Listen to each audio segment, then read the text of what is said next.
people. How are we today? We are live, live, live. Well, let's see. Let's check on things. We want to check on our live. We want to share out. I did a couple things. Gotta make sure I get the right picture.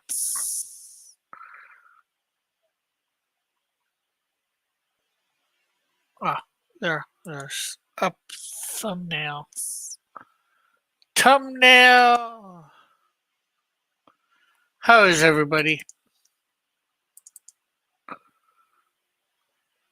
Let's see. Show number.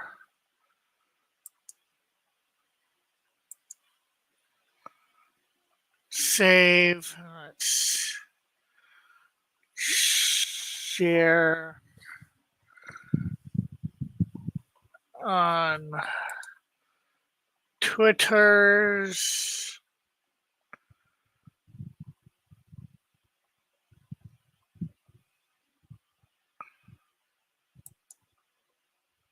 Facebook.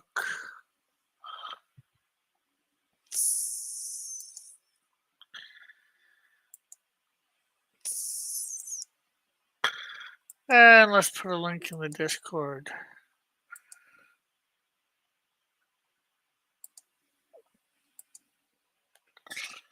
You know what? I'm gonna add something into the thing if I can find it easy enough. No, you know what? I'll do that on Discord. What I was gonna do.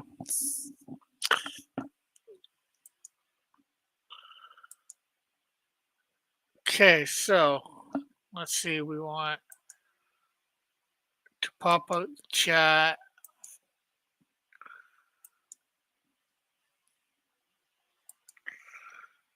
Okay, so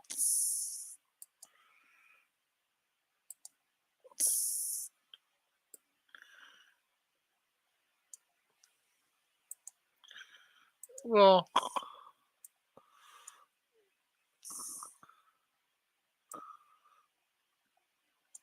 you know what? I will post the link for anybody to come on in the Discord. Let's see. Invite. Copied clipboard. Discord.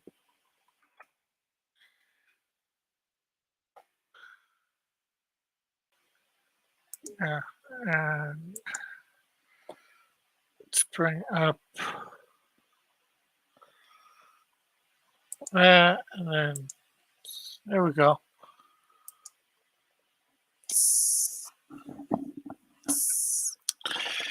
Okay, so there we go. I think we are set to go. We, of course, are doing page 11 here.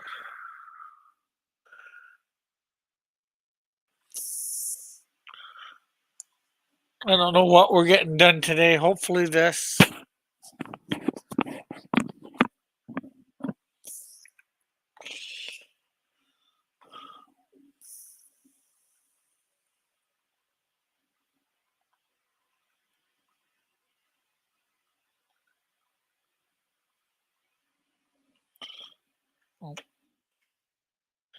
Helps when you have the right color, right?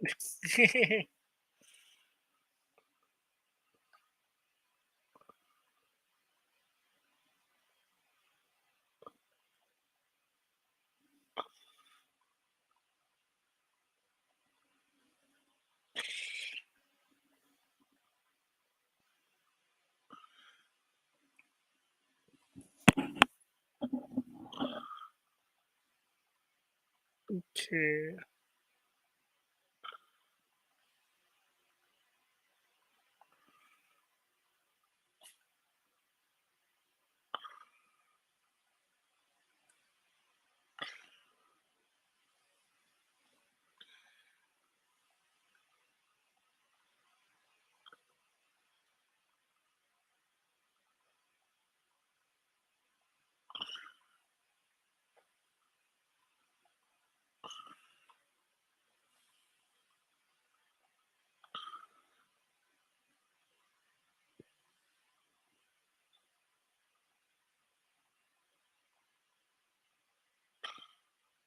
Okay, let's start from here and go over, work our way over, because some of this I don't think is getting the right spot.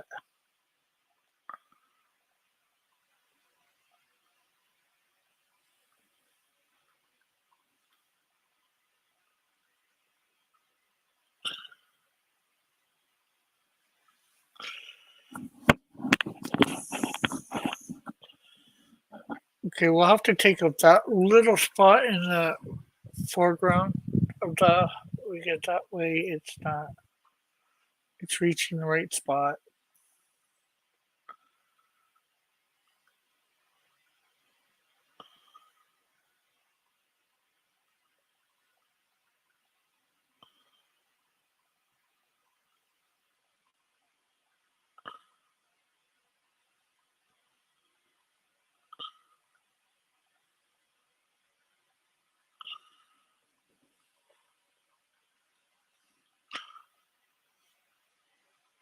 There we go.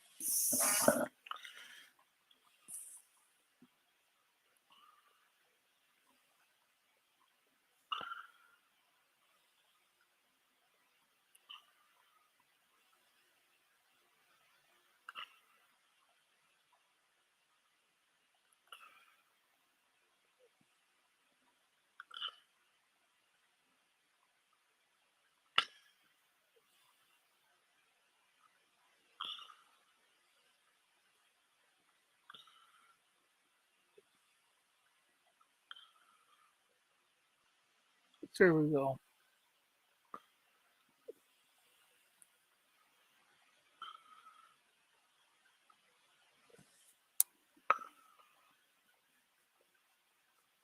This, of course, is all supposed. This light bluish, almost bluish white, is supposed to be ice. We'll probably make it a bit see through.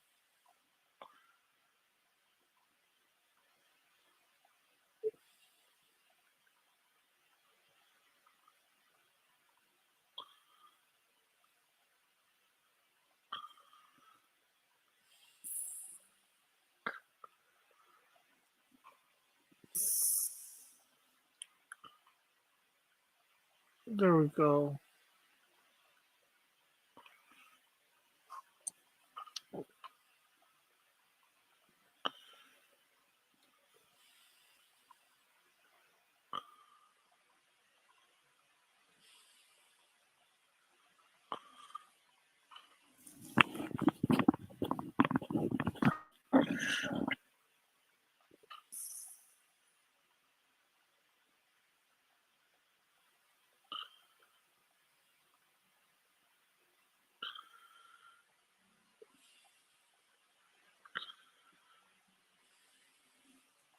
There we go.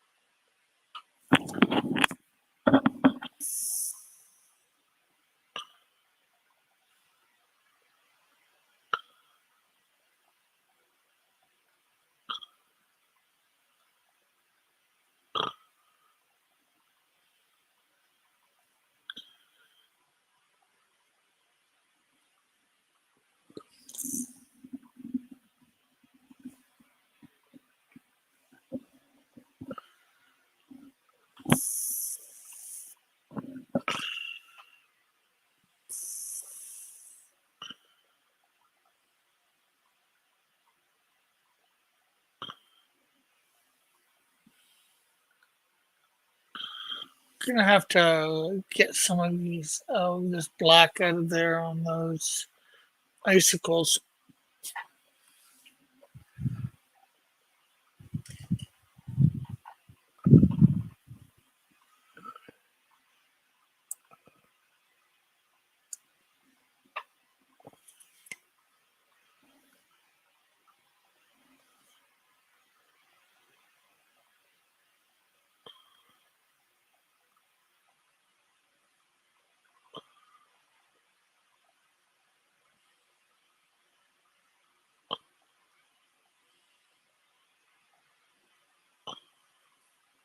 There we go.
There we go.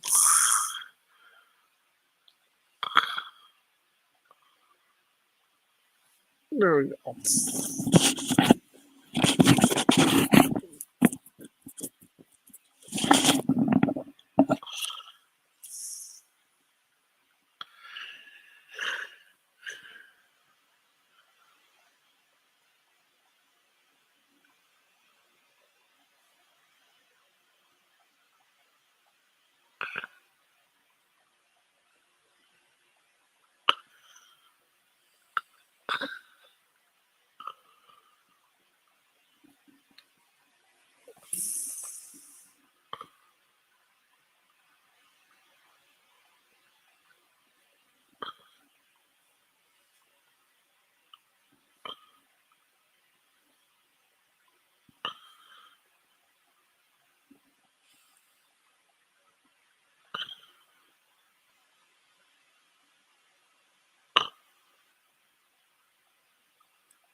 Okay, I think that's decent. So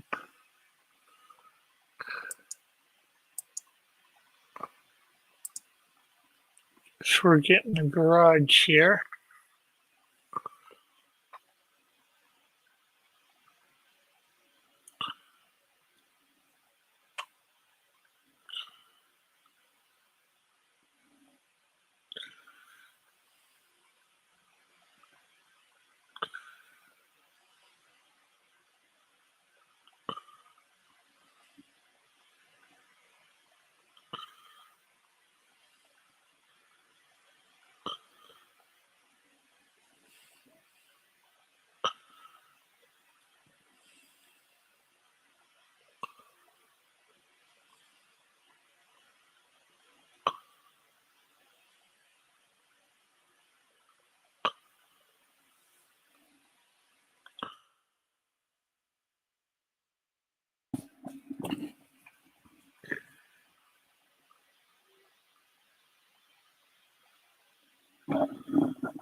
Okay, so foreground light.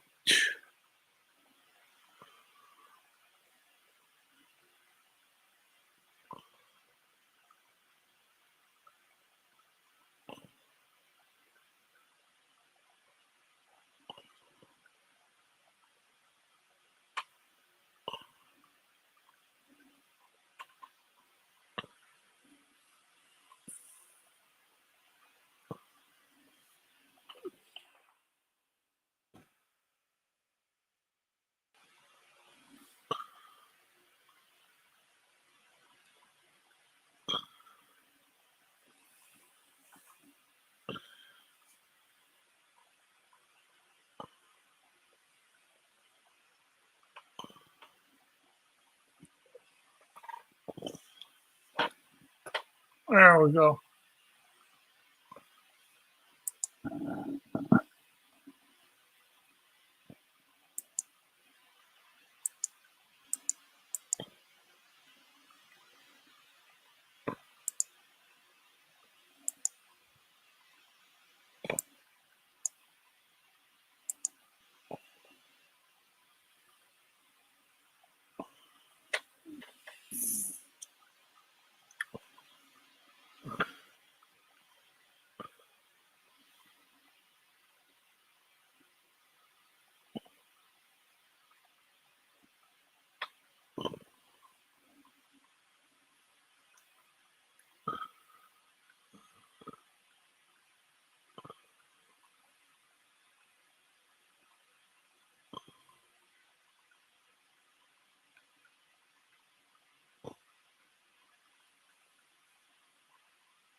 Mm.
I'm gonna come back and do that.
Hello?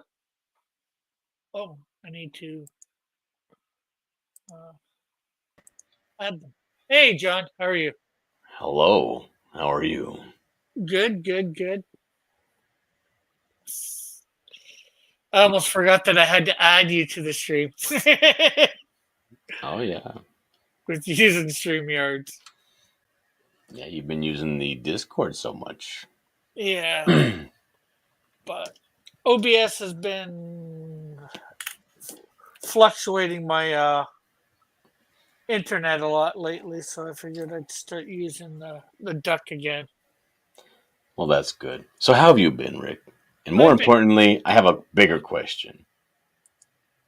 yes. Um, do you think, like realistically, in your heart of hearts, that you would survive a zombie apocalypse? And I'm talking about very slow zombies, like Walking Dead style zombies. Uh, I'm not sure. Like I've thought about it. What I do, Like I, I've been taking some personal inventory, and I'm thinking to myself, like, I got out of bed yesterday and like I almost threw my back out getting out of bed. well, I'm And not I'm that like, bad. there's no way. There's no way that I would survive a zombie apocalypse. Uh, could I survive the zombies themselves? I think so. No, It's no, no. I'm talking the whole kit and caboodle, the dangerous people. yeah. Well, that's how that I'm evaluating it bit by bit. The zombies themselves, I think I could you know do. You It's think that if you got in a situation between King Street and whatever, and you had to run away from zombies, you had to get back to your house or someplace familiar or someplace safe. And you think that you could run city blocks away from these zombies, and then it's not like it's just one zombie that's shambling after you. You might turn a corner and there's two more, and now you got to run a different direction. You know what I mean? yeah. Well, I used to be good at stuff like that. I think I could. I could be wrong, but like I said, the zombies I think I could handle. It's idiots out there that I'm not Well, so sure about. or smart people out there. Well, no, idiots Why would they be idiots? because I think people helping each other, you know, would be a good idea. You know, building a community away from the zombies or somewhat away from the zombies. Maybe they would call you foolish for thinking something like that. Yeah, they might consider me an idiot, because we all got our own skills, right? Yeah, and we all got our own agendas too. Yeah, Maybe I don't want somebody, whether or not, they're well intentioned. I just don't want strange people around my family and my daughters. You know what I mean? yeah, there's definitely that. I was thinking of like Herschel in The Walking Dead. Yeah, Like how realistically, how almost saint like do you have to be to let strangers in where you have your best friends, your family, and your young daughters? You know what I mean? Like what the hell? well, it depends on who I guess the strangers are that you're letting in. Well, obviously you don't know anything about them, but Yeah, they're strangers. It's almost like the definition, right? So yeah, technically, I guess you could be letting in an axe murderer or something like that without knowing it. But what if it's just like another family?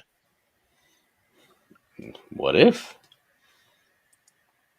Like, Yeah, I'm sure that you've met families in your life that you wouldn't want to live with, and they're probably end up being very problematic. yeah,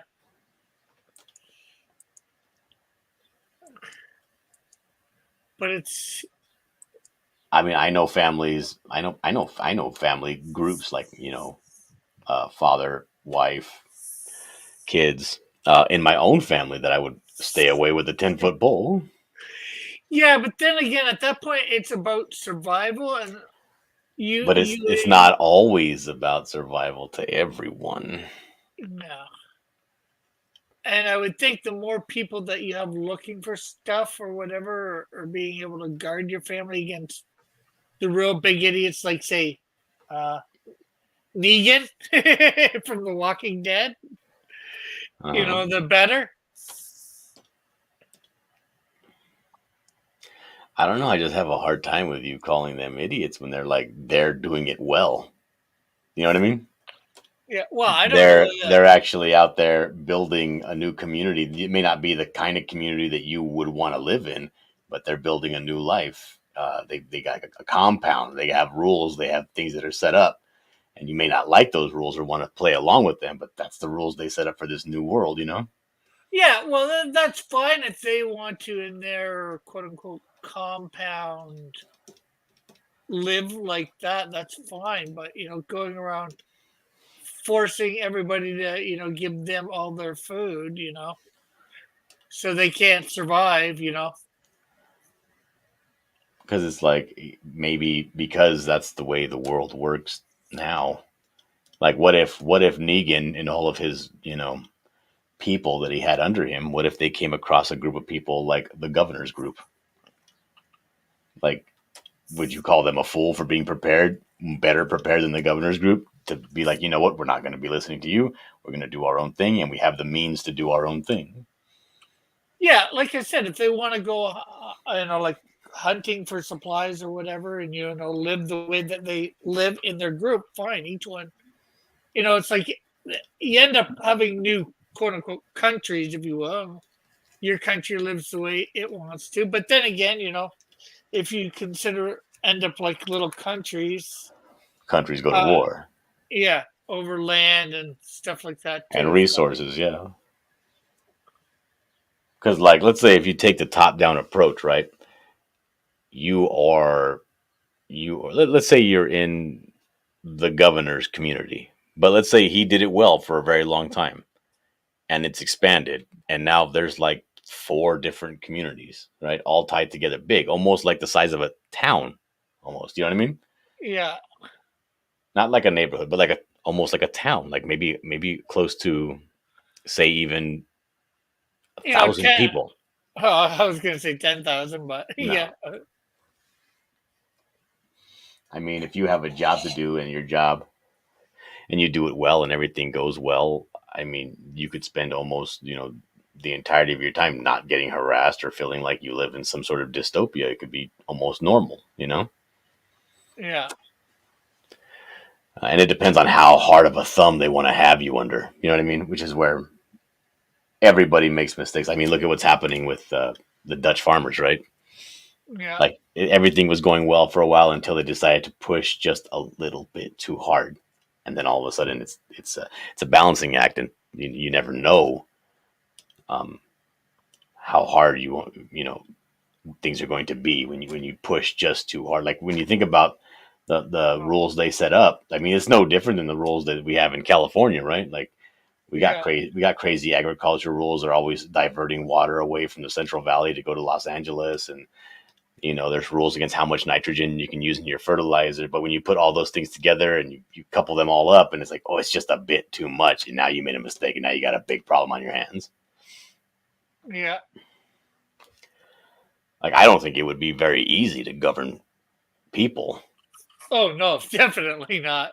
People can be And fickle. and I think that if he has to, I can't blame the guy for being too harsh every now and then. um I mean, of course you can, but you'd be wrong to do so unless he's doing something obviously crazy, like murdering people to prove points and things like that. In your own community.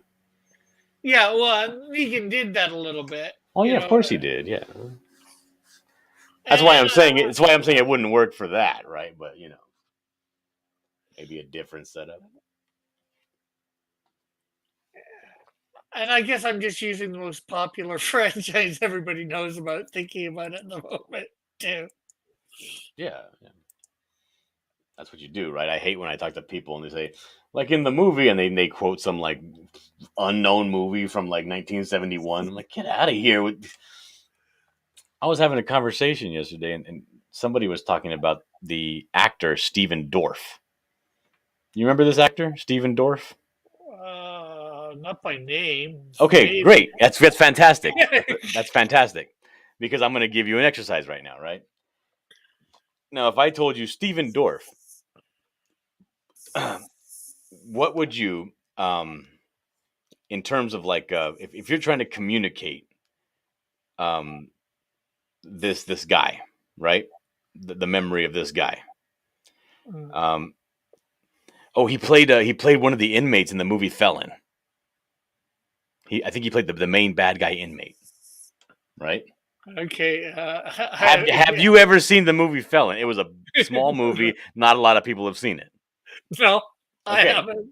so it would be stupid of me to say he was the main bad guy in the movie Felon, right? But it would be smart of me to say, oh, he played Deacon Frost, the main vampire against Blade. Okay, then would have somewhat of a You'd be idea. like, okay, I think I know who you're talking about. Okay. Okay, I know Blade. I know. I'm just not sure whether I remember the main, you know, thing. Right, But right. Or he played Grima Wormtongue in the Lord of the Rings movie. okay, you say so. You've never seen the Lord of the Rings movies? I've seen them all, and I've seen the extended editions. But Okay, Grima Wormtongue is the guy that was whispering into the ear of the King of Rohan, that little slimy guy. is that? Do you mean Lord of the Rings or the Hobbit? I mean, the Lord of the Rings.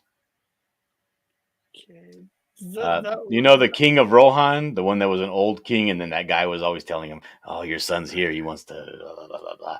And then I when think so. Gandalf freed him from the spell of Grima Wormtongue, he became younger again. I think so. Right. And then the King of Rohan was kicking him down the stairs, and he was telling him, "You have had me begging on the ground like a dog with all your witchcraft." So again, Steven Dorff, not an A-list actor, but you have to go with what is the most popular thing that he's ever been in. Yeah. And for me, I would say that was his biggest role, was the main bad guy in the movie Blade. Yeah. Either that or the Lord of the Rings thing you said. Right. So like, things are important. How you frame things are important. Because he's been the star of other movies. But Yeah. that they weren't as famous as his supporting role in Blade, Yeah. Just saying. Yeah. Just And saying. stuff like what's call it? Walking Dead is a popular franchise and it's a more ongoing thing. There's been lots of not. I meant not popular yeah, I said franchise, not zombie movie or whatever. But it's popular for zombies, Rick, and it's you know that I don't actually people. You don't have to explain things 100%. I get you. I know what you mean. yeah, And yeah, and you it's not. use I what's just popular. mean it's Walking Dead. yeah. I just more also mean it's not like it's a one shot deal thing like World War Z or something like that. Hmm. Where you don't get a really big scope of things where you get I'd say a half decent scope of things for. Like I would say, if you're in a situation like a World War Z, you're not going to survive no matter who you are. Yeah. It's foolish to think that you would be able to survive a World War Z scenario.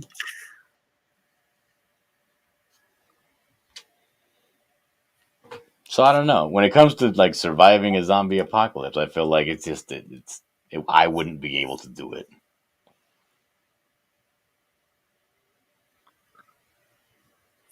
Like I said, for me, like I said, I'm pretty sure I could survive the zombie part. Depending on how fast, I guess it ultimately depends on how fast you get out of a populated area of zombies. Mm-hmm. You know, and then what you can do to set yourself up with a half decent place to do stuff. You know, get yourself a base of operations. Slowly get more people together with you, and then I mean, think of it like this, right?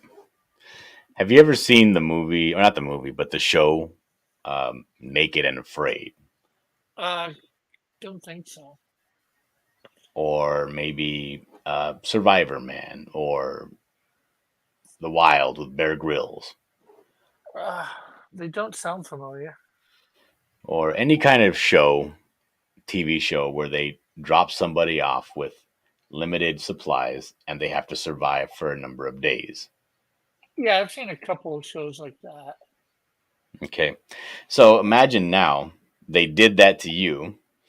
They dropped you off, and now it would be awful for me in my area because I live in a desert. But they dropped you off in your area. Let's say 20 miles outside of town, right? I don't know Yeah, how far you'd be able to make it on foot. It'd take a while for you to be like outside of your town, like, properly. yeah, definitely. But then 20 miles even further outside of that, that's a long hike. Yeah, But now, and this is where you find your place. Let's say you even find a water source, right? And you have to yeah, survive for the rest of your life out there with nothing, only what you find. And every now and then, zombies try to kill you.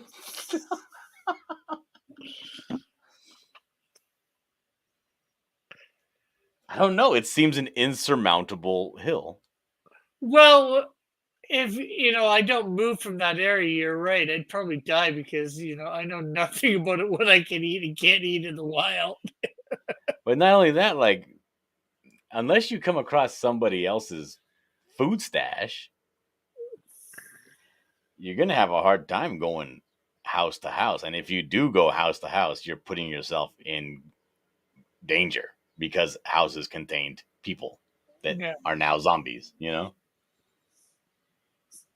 sounds like you might be a good. We could test our thing. There's a game on Steam that you can play together. 7 Days to Die. Oh, my computer can't handle that. I would love to play that game. I actually watch people play that game on YouTube. But I mean, just finding enough energy in yourself to set up a campsite. Like, I don't know if have you ever been to the snow, Rick?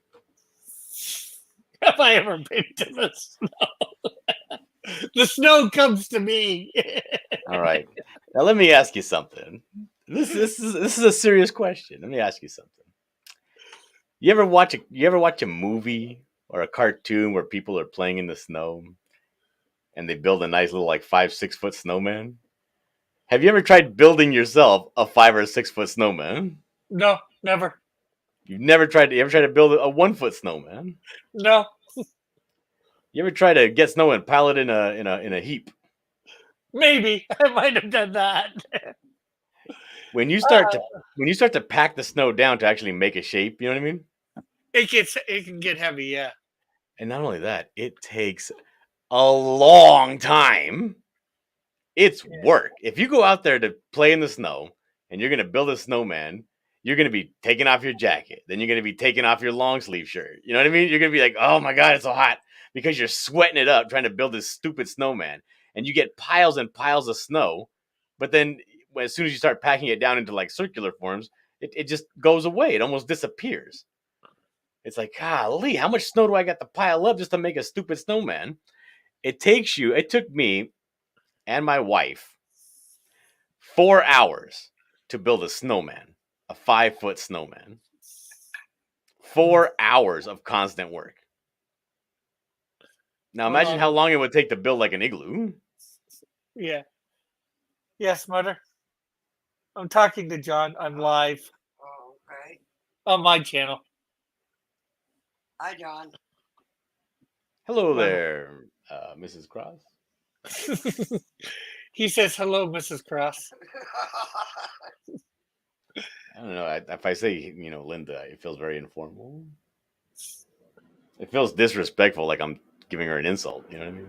Well, that would be an insult to her calling her by Linda. I think so. John was just saying that if he called you by Linda, he would feel like he was disrespecting you. No, I prefer that. Told you. And that's what I'll do. Hello, Linda. Now he says hello, Linda. So, like, I watched this video one time with this guy, and what he wanted to do, he was ice fishing. It was an ice fishing video, and he was giving himself a challenge. Sides of the conversation. Yes, that sounds like a good idea, Mom. He's talking in my ear. I can't have you talking in my ear too. And interrupting John. Sorry. Okay, so you're watching this guy ice fish or build? Yeah, he was ice fishing, and he also was like, I'm going to do a challenge, right? And the challenge was to survive 3 days on only what you catch.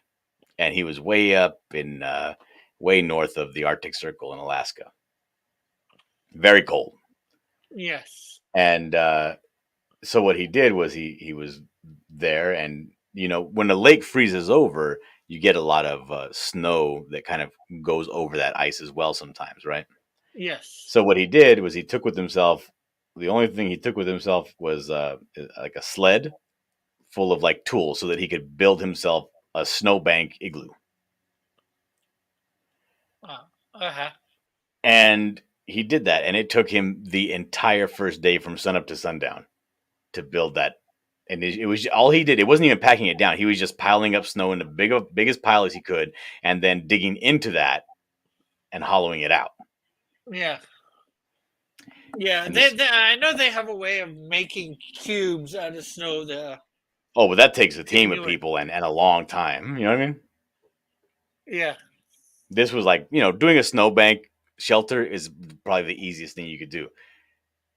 And it still took him all day, the entire light of day. It took him. Yeah. And he had a sleeping pad that he could sleep on, so he wasn't sleeping on just ice. Yeah. And, he was like, the challenge wasn't really to survive the cold. It was to survive with little to no food, only what you catch, right? So he was like, he wasn't really concerned about following strict rules about what he took with him, but he was more concerned about catching fish. Yeah. And he did. He caught some fish. But by the time he caught the fish, like, he was so tired from having building his shelter, he didn't eat the first day. He was like, okay, I'll finish making this meal tomorrow because I have to go to sleep. I can't even stay up anymore. My body is hurting. I'm delirious. I'm seeing shadows. I'm like, Yeah. Because it's hard. Like, living out there and doing stuff like that is very difficult. Yeah. Even in the best circumstances. Yeah, especially getting started. I've watched a few. I think it's on YouTube, or I downloaded them, where just people get dropped off on this quote unquote deserted island. Mm-hmm. That's out in the middle of the ocean or whatever. Yeah. And they've got to find a fresh source of water, some game to eat, and all that. And it's amazing. I'm like, if you don't know what you're doing, you're gonna, You're gonna you're actually die. yeah, or you can actually really start to lose weight fast. It's like, okay, I'd like to do that just to go to lose the weight. Right? In a month, I'm down to weight that I want to be. Yeah, I seen one. I think it was called The Island with Bear Grylls. It might have been the same one I saw. Yeah, and it And doesn't matter again, even if they are eating, it's just the amount of work you have to do all the time. They just shed weight, yeah, and the amount that you need to drink in, take calories you need to take in, and all that. It's crazy. It's crazy the amount of food that you take in. You don't realize like how much food you take in on a daily basis. You take in a bunch, and if you have to find that, my God, Yeah, and then cook it or whatever. yeah, you can't even have food. You have to actually process your water before you drink it. Oh my God, it's so much work.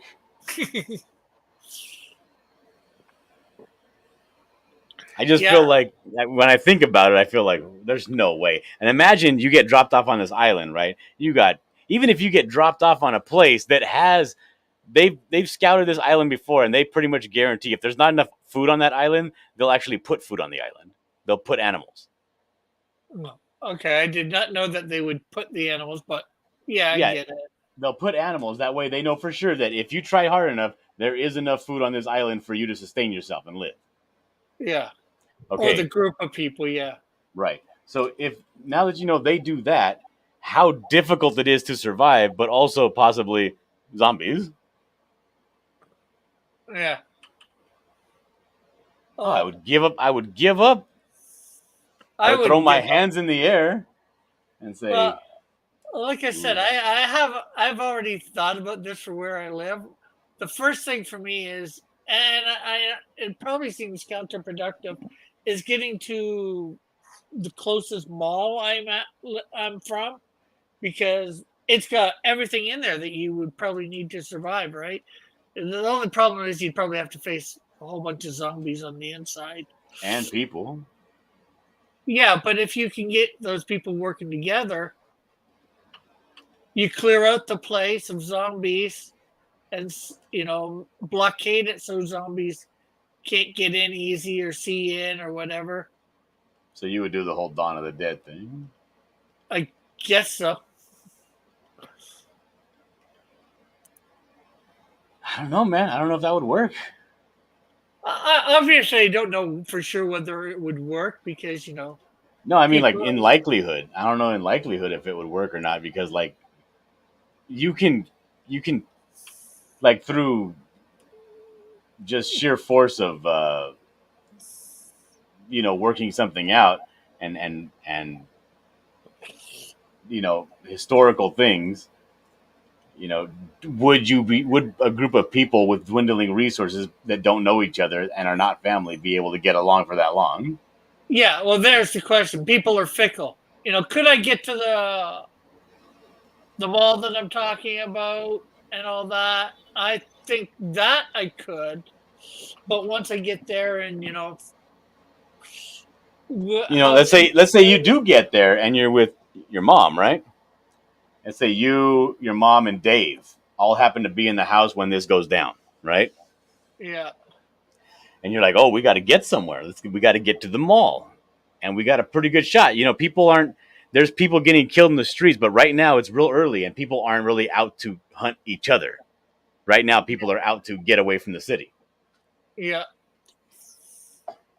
And yeah, there's going to be some people raiding the mall already. When you get there, there's going to be people trying to get into the mall. Maybe there might be people already in the mall yeah, looting the place. You know what I mean? But let's say no. Let's say you get there and it's pristine, and there's like two more people.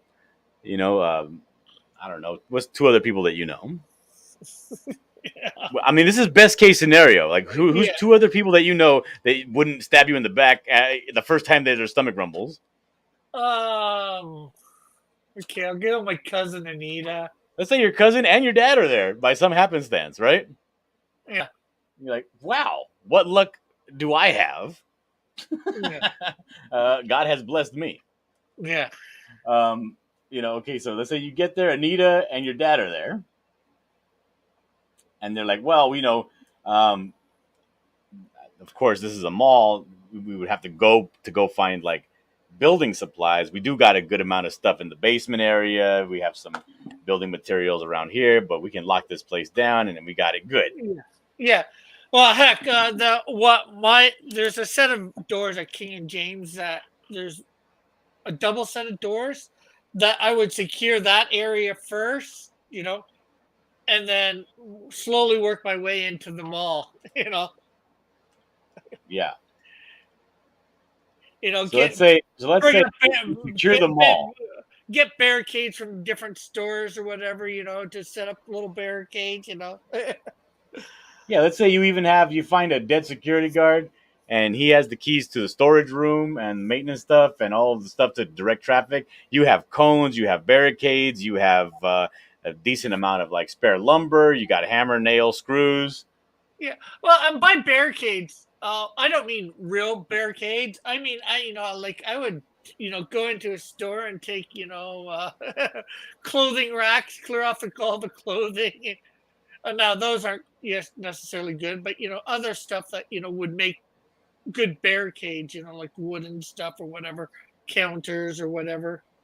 Grab Yeah. them and bring them to the area and create a barricade. And then I think the paint, go to some shop that's got paint, right, and then just smear the outside doors with black paint. That way nobody can see it. Oh, so you would go back outside the mall after you got inside? No. Well, no. This would be inside the mall because in the mall, like you got dollar stores, right, which have black paint or spray paint or whatever. Sometimes there's, whatchamacallit. Oh, like it must be different because for me, like over here, we don't have dollar stores inside of malls. Okay. Like the only thing that we have in our malls, we have like Nike stores. You might find a store that sells like precious stones. They sell shoes. They sell clothes. But we don't have any like miscellaneous stores inside malls. Yeah, we've got a few of those, and there's the hardware section in some of these stores, so you have some tools there and all that. Yeah, we definitely don't have any hardware sections in our malls. Well, no, like I mean, not hardware stores themselves, but a hardware section in, say, like a dollar store or a discount store. Like if I wanted to get a hammer, no way I would find a hammer at a mall.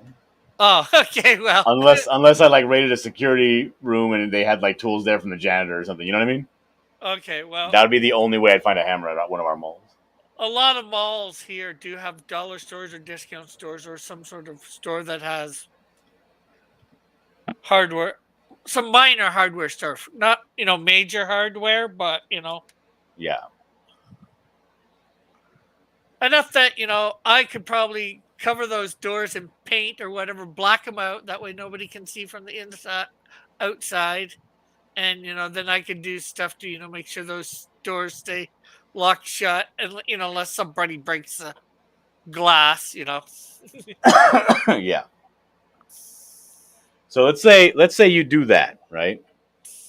You do that. You got Dave, you got your mom, you got your dad, and you got your cousin Anita.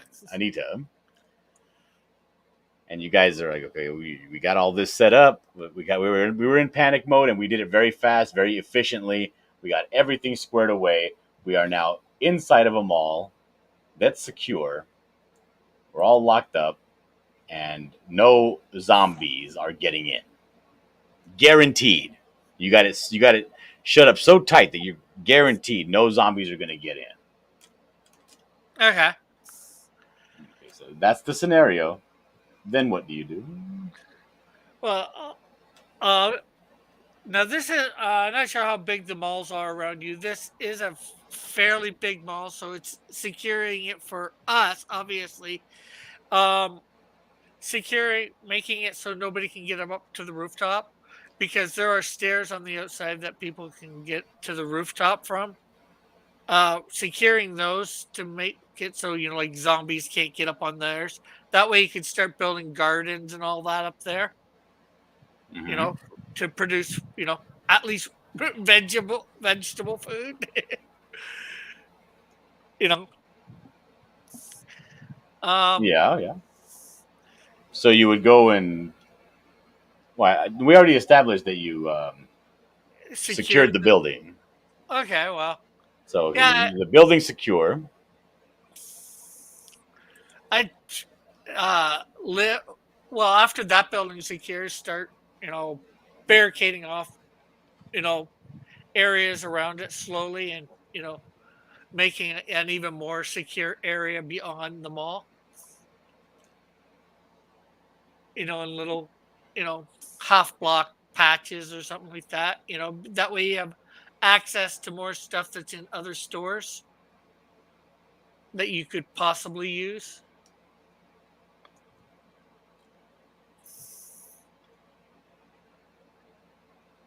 Okay, so let's say that's I'm gonna go ahead and outright say that's very wishful thinking, Yeah, I know. especially with just you five people or you Yeah. four people. Um, Yeah, like I'm not saying it's done fast, like because I figure there's going to be a lot of cars left in place, so cars can be used as semi barricades, you know, or there's cars underneath the mall that we could use too. mhm. So let's say that for instance, number one thing you got to worry about, you have shelter, likely you have some water, and likely you'll have some food Yeah, in and this and, mall.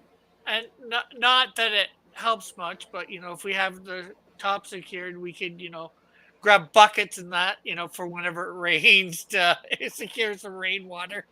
Not that you really want to drink rainwater, but it's better than no water, right? Oh yeah, absolutely. You would want to drink rainwater. Why wouldn't you want to drink rainwater? I don't know. I'm not sure how good it tastes or whatever. So, or how Picky, good it is for picky. you, or how good it is for you. You know. Oh, picky, picky, picky. Huh? Hey, but like I said, it's better than nothing. Rainwater is 100% great for you until it touches something. Ah, okay. Well, no, I know that. So, I don't know what you would have in this mall in terms of food, but you have to, number one, throw away anything that's perishable because you're not going to have power for refrigeration.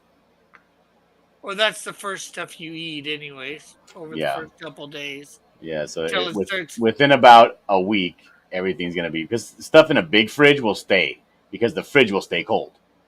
Yeah, You know, as for long as you have some sort of electricity. Well, no. No, it'll stay cold even with the electricity off for about a week.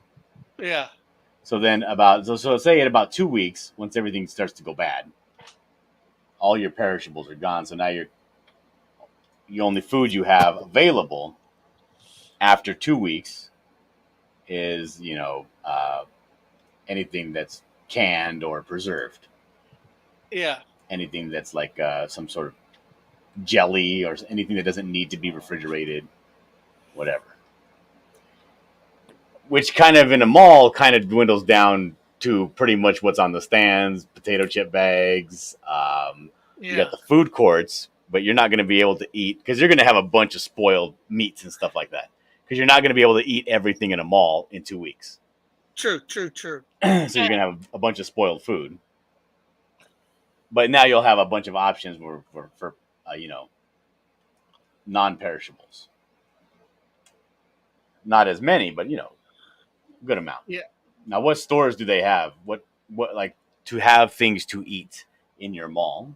Oh well, there is a Dollarama, which is a dollar store. So they've got their food aisle. So they've got quite a bit of canned goods there and all that. You know, um, and chips and stuff like that. So that'd be a good place to get stuff. There's obviously a food. You were mentioning a food court. I'm not sure what they would have in canned goods in that way. Like And the thing is I used to work at a Taco Bell. Yeah. And I can tell you, like, with 100% certainty, there is nothing other than the chips that you can eat at a Taco Bell. Because everything's like you have big bags and but they're all like it's not like freeze dried taco shells. These are all like things that you need electricity to process. You know what I mean? Yeah. Okay. Well, You know, I didn't know I don't know whether how there was long the lettuce would last. I don't know. I'm not like a farmer. I don't know how long this stuff lasts without like a what do you call those being things? Like a root refrigerated. cellar? You know what I mean? I don't know.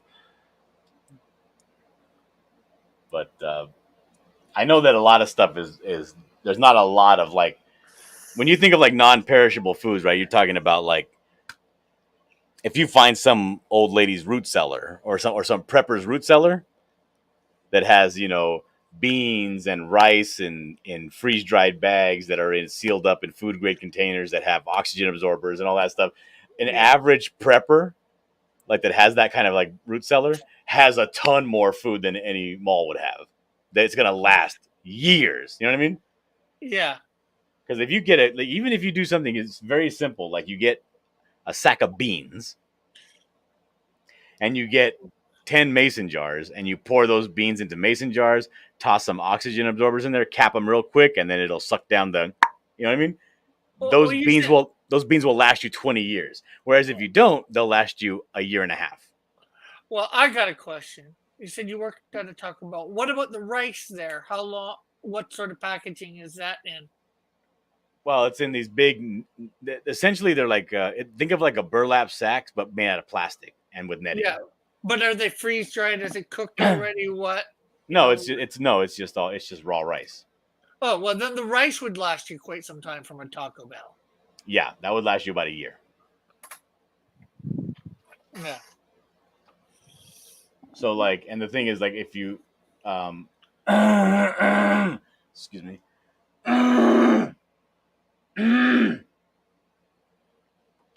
Whew. All right. So like, if you have this stuff, and also like, let's say you have this group. The hell is that? Everyone don't accept what?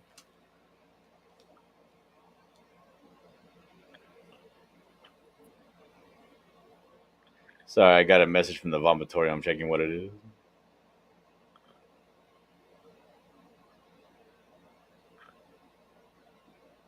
Mm.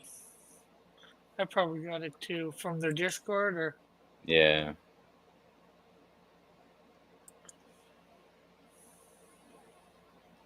Oh, it's saying don't accept invites. People are getting hacked. Okay.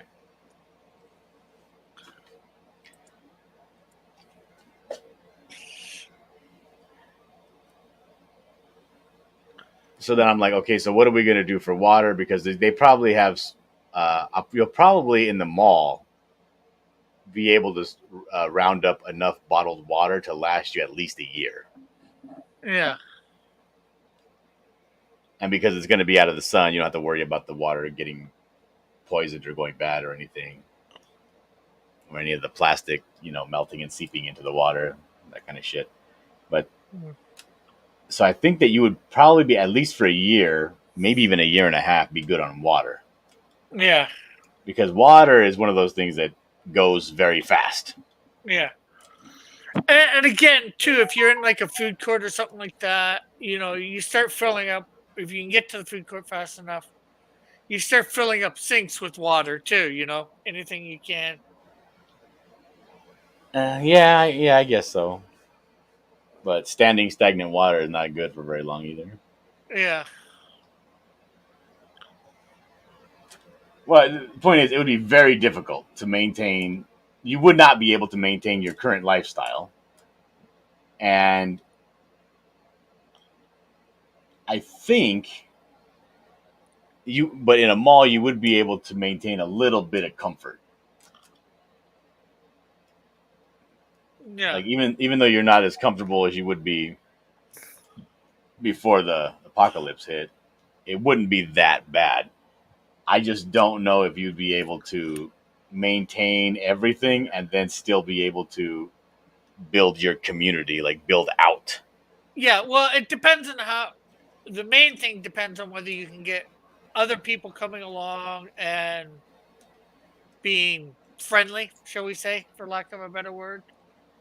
You're willing to work together to, be able to stay alive, to build that community, to, you know, go get out to, like stores that are just outside of the mall, to get their canned goods or whatever's left of their canned goods or whatever, Mm-hmm. you know. And then, like this, not that it matters much. This mall has an office building attached to it, and there's ways to getting into a couple other buildings through this mall. You know, Uh-huh. so you could, without going out of the mall, without going outside, you could actually explore some other areas and get, I don't know whether food, but hopefully food, refrigerators or whatever. But again, not that would help. But maybe if you could find a generator, actually, or a few generators, you got all the cars too to run those. Yeah, but the gas doesn't last very long. Yeah. Well, depends on how many cars you get to take siphon the gas out of. No, I mean like the gas itself goes bad after about 3 months, and then like that's why you have to like empty out your lawnmower if you're not gonna be using it, or you got to add a stabilizer to the fuel, or else it goes bad.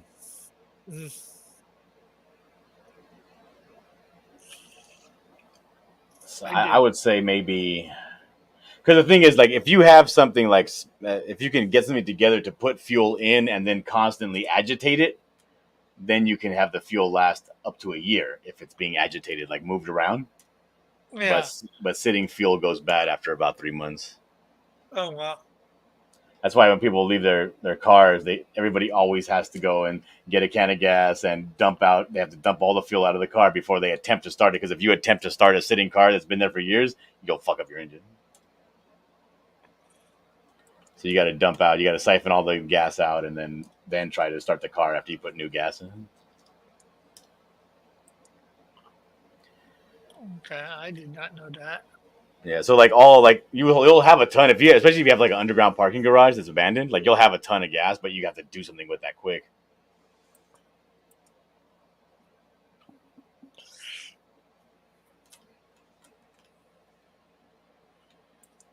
I don't know, it's just so much work. Oh yeah, definitely there'd be a lot of And it work. like all has to get done now, and it all has to get done right the first time. Yeah. Well, like I said too, the top of this mall has you know area to create a garden easy in a fairly decent sized garden. So this mall is actually, I'd say, probably ideal place to try and survive it because, like I said, there's some office buildings connected to it. There's um, an arena like a sports center. Cups. If you look up Cups Coliseum, that's right sort of attached to it. And then what else is there attached? I don't know. Well, actually, technically, it's two malls in one: the Eaton Center and Jackson Square. I don't know. Uh, I'm having a hard time believing that you would be able to lock down this entire mall without dying. This thing oh, sounds way too big. yeah. Well, that's the thing. It is big, and somebody could get in without you knowing.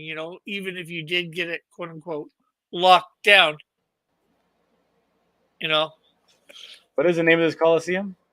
Cups Coliseum. It's now called the First Ontario Center.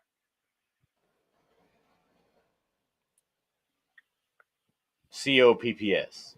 Yeah, yeah, PPS. Yeah.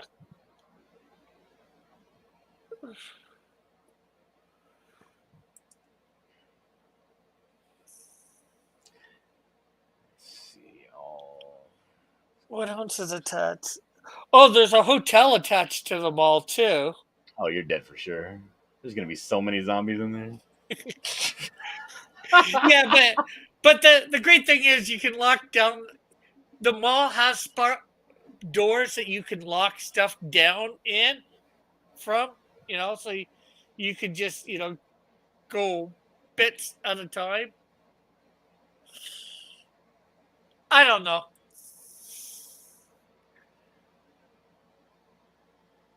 Yeah, I'll admit it would be definitely probably the hardest, one of the hardest places to.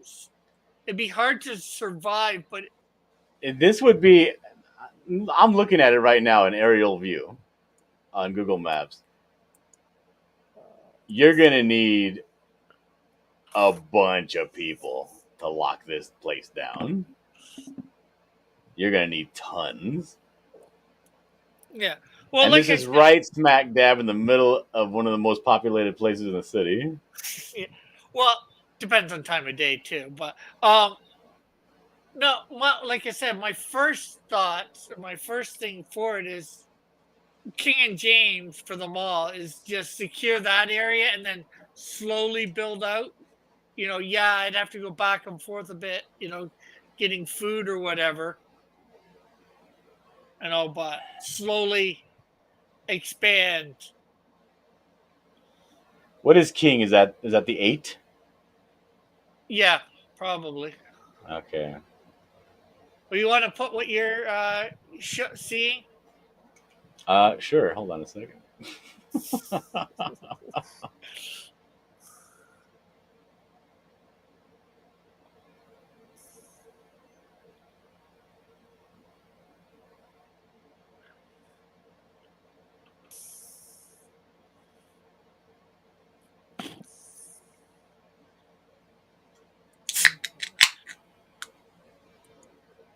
So the BMO Bank of Montreal, that's on the corner of King and James. A little bit. Yeah.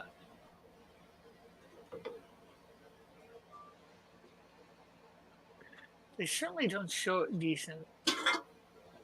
Like, yeah, go in Street View.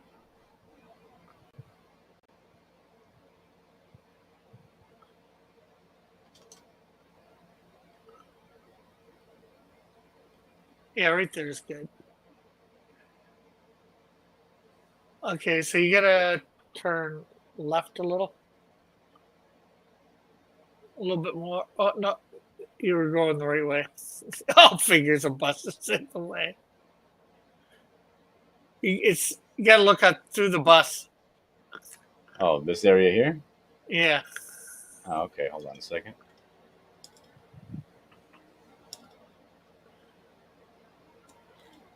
Oh, The the other hell? way.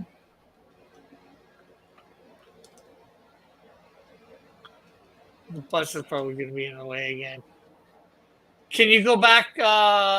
Like, oh, there we go. Yeah, so that's the main entrance to the mall. There's like two sets of doors there. The doors that you see right there, I would black out, and then there's You're talking about this right here? yeah.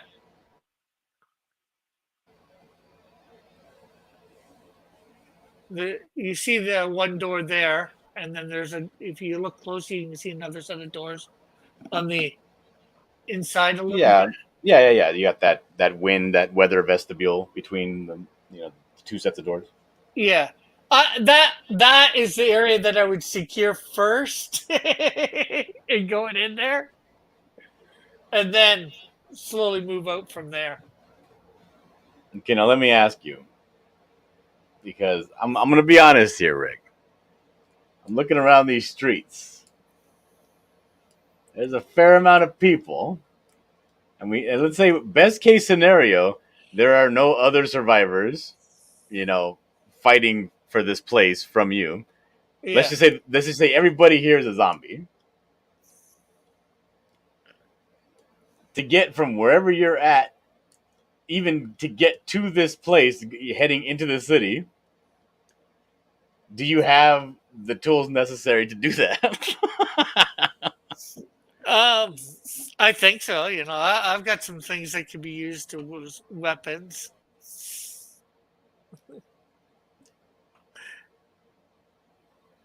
Okay, and then when you get into this place, do you have what's necessary to clear out this place? Uh, hopefully with stuff that I would find in there. Yes. Well, I mean, no, you just walked into this vestibule and there's people in the mall. There's zombies in the mall, right? When you walk through those second set of doors, there's people in there. Well, sometimes there is, sometimes there isn't. No, it's the middle of the day. They're all in there. Yeah, unfortunately. Well, what I'm saying is this mall has become a little not as good as it used to be. So you might have 5 or 6 people pass the second set of doors. You know, unless it's extremely, extremely busy. But like I said, my goal is to get in. I wouldn't go past the second set of doors unless I needed to, because you gotta try and secure the first set of doors there, so nothing can open them. We'll say Can you do that from the inside? It looks like the handles are on the outside. there's handles on the inside too. Oh, okay. So let's say you find some, I don't know, what you got in Canada, hockey sticks. You put them through the door. Yeah, And the zombies aren't getting into these doors until enough of them show up to kind of push it by force and break the sticks and get in. yeah. That So that once that's secure, then I would make my way into the mall a little bit, seeing what there is. Obviously, be able so to. what is this place, Jack Johnson? What is that? It's Jackson Square. Oh, what is that? It's a mall. Oh, so I mean, what is this first building? Is what I'm asking you. This brown, is it just an entryway? Well, partly entryway. There's like a coffee shop type thing onto the right side, and there was a clothing store on the left, but that closed down due to thing. And as you can see, there's stairs up to the top of it. Yeah. Okay, so you got a coffee shop on one side, a clothing store. No, nothing on the left. Yeah. And then you got, I don't know, And 50, what's 100. beyond that? Hold on, let me go back to. Let me get out of this street view. How do I do that? Maybe go here. Okay. So here we are. I think you're got to go back over a little bit. This is where it's at right here, right? This rounded thing, or no? Where is that? Where's that thing we were just looking at? I Is it think this right here? it's to your left a little. Oh, you're on Main Street. You got to go back to King. Where is that? There, where the red, close right to the red thing there, Okay. and then to a little bit to your left. So here's that entrance you were talking about, and the stairs that go up to the roof.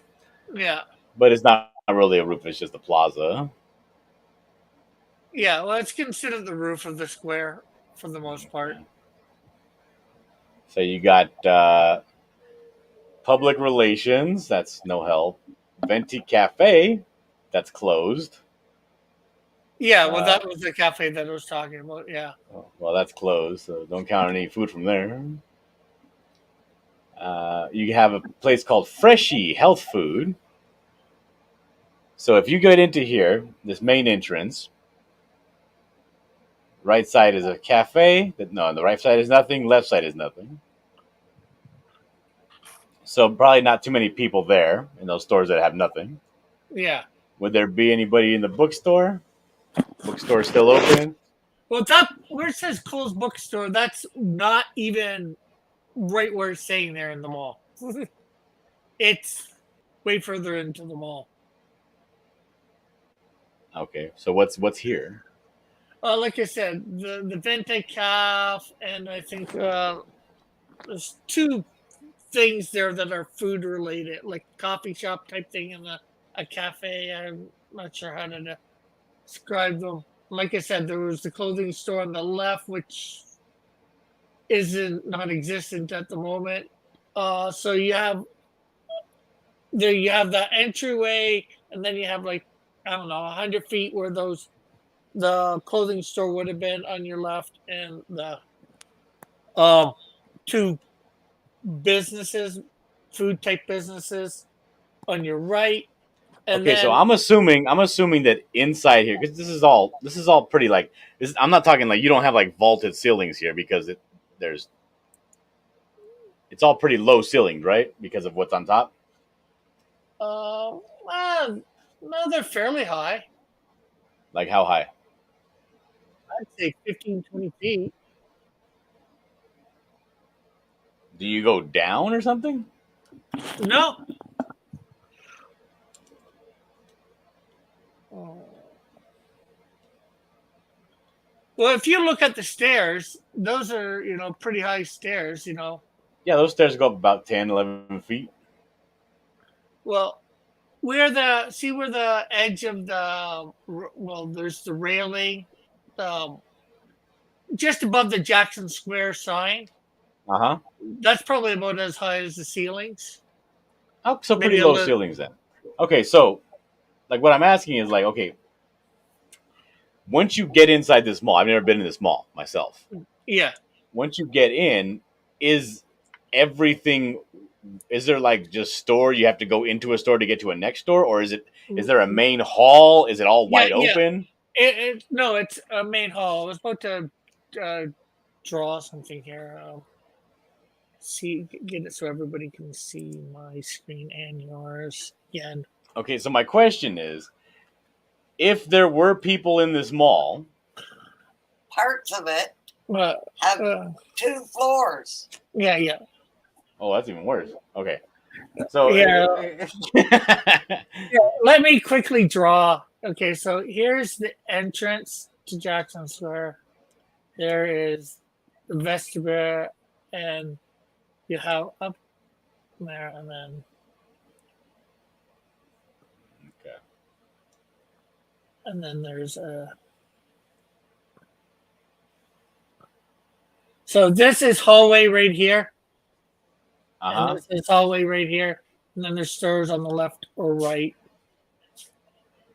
So essentially, if the mall has people in it, and you're saying this mall, as big as this mall is, there's like maximum 5 people in the mall at any given time. Well, no, not the mall itself, but in this area here, I guess you could get up, 20 or 30, depending on super busy, but All right, so you got right here.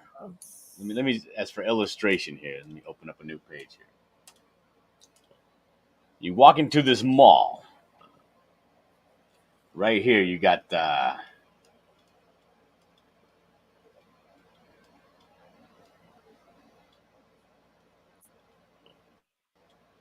Rick Piper, Hero Supreme.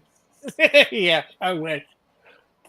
Let's see if anybody's watching. And then right behind you, you got Linda, right? And she's like, "Oh, help me!" She has her hand on her head like this. You're gonna be taken out up to 30 zombies. Well, I don't know. I don't know how. I would see what is there. I'd scope it out. Like if there's. Because I was talking to this lady named Carol's Cookies, right? Are you Yeah, familiar with Carol's Cookies? I've heard of her. Yeah. Well, the reason she calls herself Carol's Cookies, if you remember in The Walking Dead, Carol makes this big speech to this little kid about, I'm going to make you cookies or I can serve you to the zombies. What's it going to be? Yeah. Do you want cookies or do you want me to tie you to a tree? Yeah. She's a super big zombie fan. She's always asking me zombie questions. Ah. And I was talking to her about this zombie scenario and about, how fast the person gets winded. Because we were talking about what exactly would be the best zombie killing handheld tool to have, right? Yeah. And I figure just because I'm good with it, like a hammer. Yeah. Okay, my mom wants to say something here. Okay. Have you ever seen a movie by the name of Omega Man? I have not seen Omega Man. No. No, he hasn't seen it. Okay. No, I don't know why she asked you that, but she did. He answered. Anyways, go on.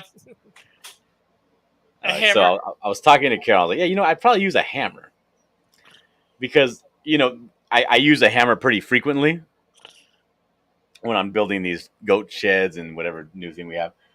Yeah. Now, again, I'm not a construction where I don't use a hammer all day long, right? But I'm familiar with a hammer. I know how to use it. I'm pretty good with Yeah. it. But hammering in a nail is a lot different than, Hitting somebody in the head. hitting somebody in the head with all the force that you have so that you penetrate and take out their brain. You know what I mean? Yeah. I would equivalent. I would make the equivalent from that to be like, let's say you had a baseball bat, trying to do a home run swing. Yeah. Okay, and actually hitting something with enough force to bash its head in, or incapacitate it long enough to get by it. Right? Yeah. Whatever. How many of those swings do you think you can take? Or you mean? Before you're winded? Because I remember, like, I don't know if you've ever been in a fight. I got in a fight, and like, I last about, I don't know, 17 seconds before I'm like on the floor, like, like gasping for air. I don't know. It's very. I don't know. I honestly will say I don't know how many. I think I could get off 5 or 6 good hits, but and then Like, I'm sure you could still be able to hit after that, but they wouldn't have the same ferocity as your full power, hits. Yeah, yeah, and that's what are the zombies like again? Like, do they wander about, just wandering, or? Well, it's not like you're going to be able to like hit a zombie and then walk up behind another one and hit that one in the back of the head. No, like if you hit one, they all hear it and they come for you. Yeah. Well, if they're in quote unquote ear range. I'm just wondering because, like if I can stay out of sight long enough, maybe enough of them will want. Say there are 30 when I first get there. If I stay quiet and just watch them, maybe some of them wander off.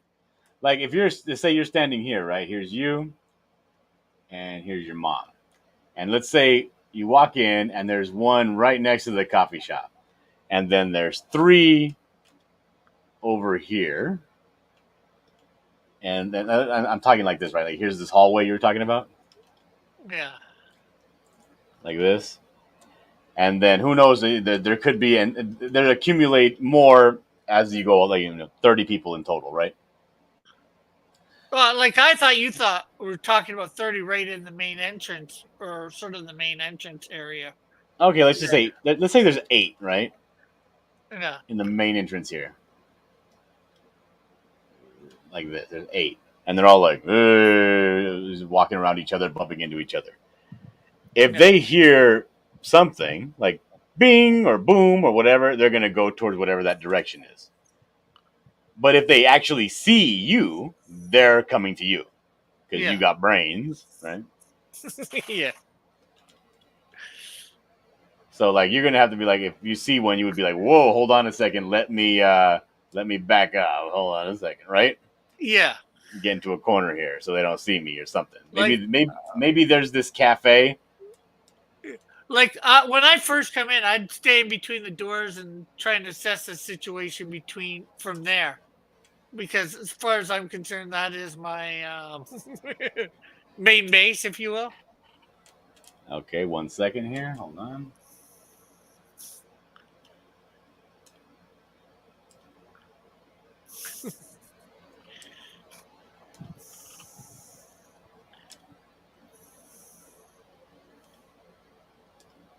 There you go. There's your right here is the triple door vestibule.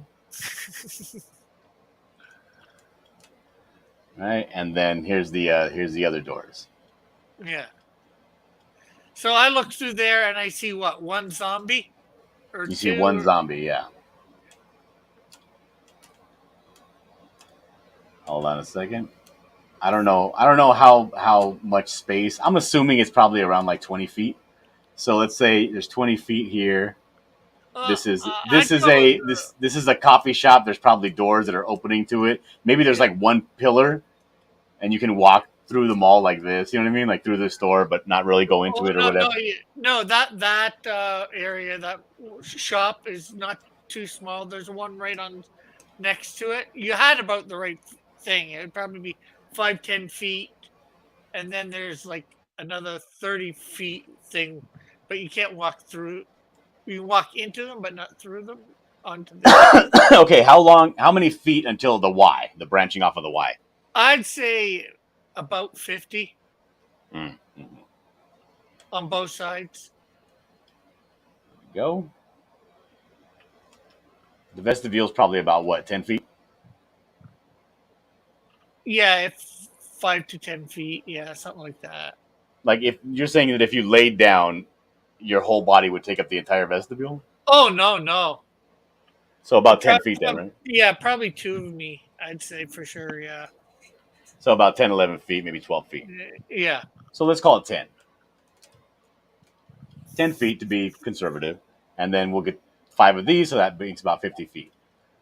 Then you have it branching off into the Y. Yeah. And then right in the Y, right in the corner of the Y is a store. Does it come to a point or is it flat? Yeah, like yeah. this? No, it comes to a point. Okay. So let's do that. And To then form do the- that. There we go. Now, where are the doors to these stores? Um, Are they big? door- I'm assuming that this one is blocked off because this is closed. This store is closed and this store is closed. well, there's yeah, the one is blocked off. The left one is blocked off, but there's glass that you can see into the stores for. Yeah, but unless you got a crowbar, you're not getting in, right? Yeah. Although the first store I think is open, the one that's like about 5 to 10 feet, or it was open, or is open. You know, mall could be closed. The store could be closed when you get into the mall. So You're talking about this side over here? yeah. So where's the door on here? Is the door about here? No, it's almost right near the entrance to the vestibule area. Okay, so let's say there's a door right here. Yeah. There's your first door. I'm giving you points of exit here so you can get away. Where else is there a door? Nowhere. Nowhere else besides there. Okay. Now inside this store that's open, how big is this store? The first one I'd say about 5-10 feet from the vestibule. So just that's how big the store is. That tiny. Yeah, and it goes straight out to the outside wall. So What? well, that's on the outer wall of the main thing, right? The Jackson Square. Okay. Okay.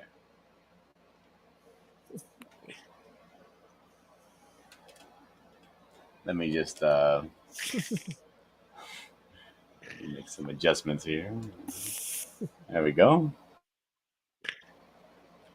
All right, we got it. So now we got Rick and we got Linda, and they just came into this vestibule. They found something to lock these doors down. You have now effectively locked yourself out. You no longer can get out of here quickly. You have committed to the mall. Now, in this entryway to the mall, let's make it best case scenario. You have 2 zombies right here. One here, and we'll call the other one right here. You look in and you see 2 zombies going, "Urgh." They haven't seen you yet. They're going, "Urgh," bouncing against stuff. You go like And this. I don't, and obviously I don't know what's beyond that because I can't see around corners and stuff. Zombies.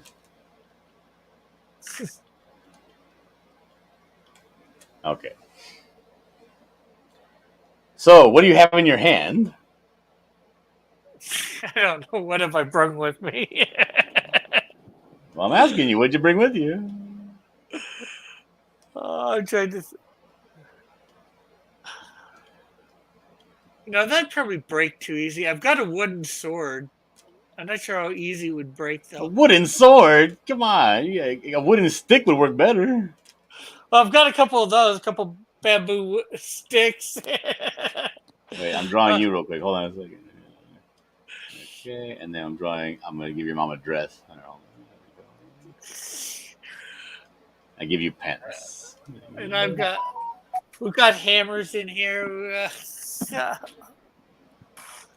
Well, what do you take? You and your mom are leaving your house and you're going to go to this place, this mall. What do you take with you? I'd be taking a lot of weapons, whatever I can use as weapons. Well, whatever you can carry, because you can only carry so much. And let's say your mom has a frying pan like this. She would probably try and use the wooden sword. No. I don't know. I'd probably take scissors, anything sharp. I'd take Scissors? Oh my god! Hey, Are you sure you wouldn't want to take the fly swatter? hey, John. They wouldn't be my first choice to hit these things with, but I'd have them on my pocket just in case. Let's say you're very well prepared, right, Rick? Let's just say, for instance, because I don't think you're making it with a pair of scissors all the way to the mall. But No. let's say you're very well prepared, and you even have a backpack with you, right? Your backpack is full of stuff. It has scissors, it has X-Acto knives, it has some box cutters. Yeah. You got a bunch of stuff in your backpack, right? But your main weapon that's going to get you to the mall is what? A crowbar, a baseball bat, a nice piece of rebar, a spear, a pistol. What do you got? I'm trying to think what we have here. Do we have anything that is extremely dangerous? Oh, you're not even making it to the mall, then, is what you're saying? It's beginning to seem that way. Why did I draw this diagram? Do we have a baseball bat? I used to have a baseball bat. Let me ask, in your apartment building, is there any axe for fire emergencies? Oh, probably. Let's give you an axe, because that's better than a wooden sword. Let's say you have a nice big fireman's axe, right? And it even has one of these things on the backside for killing. Some of the stores have those in them. Yeah, but you got to get to them first. Hey, you haven't even gotten to a store yet. You just got to the vestibule. Hey, there's a bunch of stores on the way to downtown. I can. Yeah, we're not talking about that because you're probably dead already. I don't see you trying to raid a store with your pair of scissors. Hey, I'd do something more than a pair of scissors. You're not giving me any answers here. I don't know. Hey, I said the scissors were backup. Yeah, backup for a frying pan. You don't have like a piece of wood in your room that you can just take as like a big whopping stick? Well, I was saying that. Let's see. Where is? I mean, it'd be better if you just like broke the leg off a chair and just took that with you. Oh, I didn't want display capture. I knew King. You got a wiffle bat? I don't know. What's it? Okay, what's this showing for my camera? OBS cam, so why is it not showing me? Well, probably because camera. I do have this nice long stick. Bamboo. A bamboo cane. Actually, I've got two of them. And they're already broken. Hey, no, they came. They came with the slice down the middle. So they came pre-broken. All right. All right. Well, they are tough. I haven't really smacked them the hardest I can on anything, but But yeah, they'll split bamboo canes so that they like snap your back and cause lacerations. But they're if you took your bamboo stick and you busted me straight over the head with it, I don't think my skull would crack open. yeah. Well, that's good though. So you have two long poles. Do you have I a do. kitchen? Do you have a kitchen knife? Yeah, yeah. And Okay, this so is what the you one do before- is you tie the kitchen knife to the end of the bamboo pole. That's ridiculous. Don't take that with you; you'll die. Hey, this part is probably better than those things. This part would hurt if I smacked you with it. Well, I'm You sure it know, would. Do the sword the reverse. Instead of holding the handle, hold the sword. I have to laugh. Yeah, you've chased Dave around the apartment with it. Good for you. Yeah. That's not Look, Rick. important. Look, Rick. If I took out my keys and I just held them like this, my little pocket knife on my keychain, I could hit you with it. It would probably hurt more than that stupid stick. Well, not the back end of not the handle part of the sword. Oh, wait a minute. I could do this. Look at. Now I have a knife on the end. I'm 50 years old, but I'm not. I'm talking about like a substantial weapon. Do you have a flathead shovel? I think we have something like that. Oh no, that's not. That's electric powered. My mom has a pole chainsaw for cutting tree branches.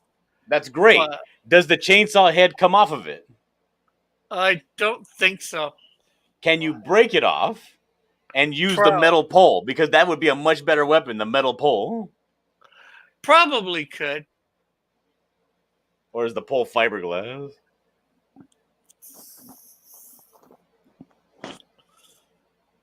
I'm not sure. Oh, damn it. I don't know whether it's fiberglass. Is it painted yellow or green No, or it's something? painted. It is painted green. What Okay, were it's, you saying? it's probably a fiberglass pole. What were you saying, Mom? No, I know there's plastic around it or whatever that's painted, but I think there's an actual. All metal. My mom says it's all metal. Okay. Then, okay, let's say you have a nice big metal pole. You get the biggest robust kitchen knife you got, and you tie it to the end of the pole. You got yourself a beaten stick and a spear. Yeah. So let's say now, just for the sake of giving you a chance to survive, we got your mom here, and she has a nice long spear with a kitchen knife on the end of it, and you have a heavy-duty fireman's axe. Handles. And she also has a backpack and a bunch of supplies. She took canned goods from the house. She took all kinds of stuff. You guys got twine, tape, duct tape. You got all kinds of stuff in your backpack, okay? Okay. So now you got a nice big axe. She got a nice big spear. And you got two zombies looking outside this vestibule. You're a little tired. You had to kill maybe 3 or 4 zombies on your way to the mall. But you're in the vestibule. You can rest up, get your strength back. What do you do? Well, I'd probably go after the one that's closest, and then have my mom as more backup because she's probably gonna hit me for this, but I'm not sure how much help she'd be in taking out the zombies. She's getting a bit old. All right, so Rick Piper heroically goes and engages in this zombie in Mortal Kombat. Meanwhile, your mom, is she going to be hanging out back here? We'll probably have one door open. She'll probably we'll probably have propped open the one door, and she'll be just inside it. Okay, so she's still over here, and the door has been propped open so that you can make a hasty retreat if need be. Yeah. All right, so you have one zombie. He's a slow-moving, shuffling zombie, but he got a nice hard head. You know, he's freshly dead, so his skull hasn't deteriorated yet. It's still as hard as a normal human skull. And you kill it. You slay the zombie. Bleh. He died. But, of course, that draws this zombie now, right? The zombie starts to make his way to you. Do you engage in this zombie, or do you go back into the vestibule? Do I hear any other zombies beyond it? Maybe. Oh, absolutely, yeah. When you get to here, you can actually see through line of sight that there are zombies over here, and anything. Okay, let me show you. Let me show you, for instance, okay? This is what you can see. This is what you can see. All this area. All this area here that's shaded, you see all of this. Okay, now. And now you see 30 zombies in total almost. Like you see a bunch. Now, with killing the one, have I attracted their attention? You've attracted one from here and the one from up top. The one that's already coming at you. Okay, well, then I guess I would take out the one that's closest to me.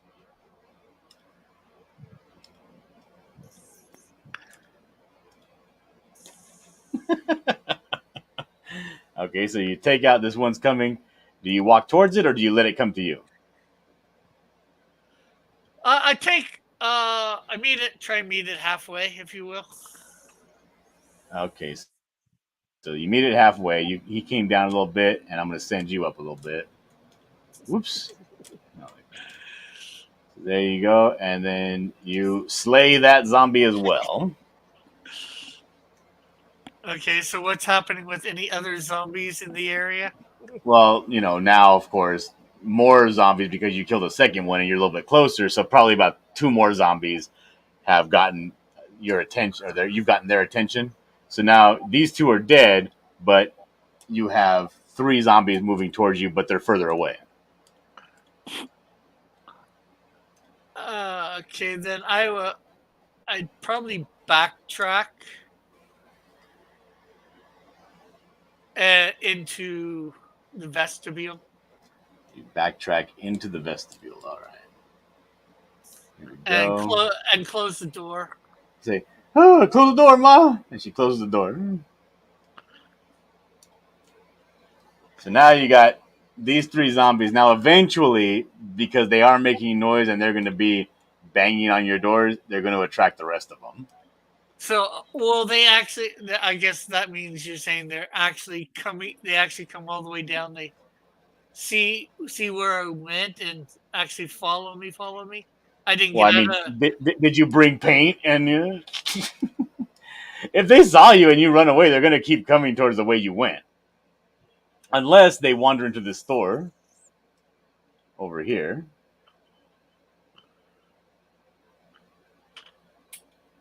But I don't know. But the rest of the zombies they're going to be on their way shortly as soon as these people start making noise.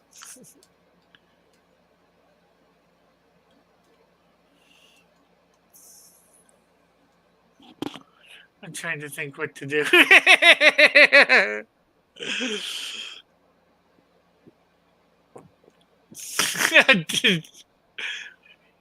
But I haven't gotten to 30 yet. This is just 9. Hold on.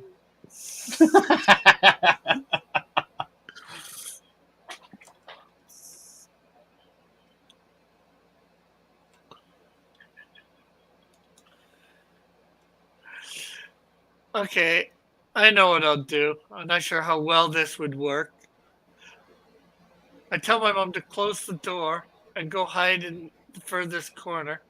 And I will go into that shop. And seeing as how I have a few seconds, I will grab a table or 2 and put them in front of the door. Hold on a second.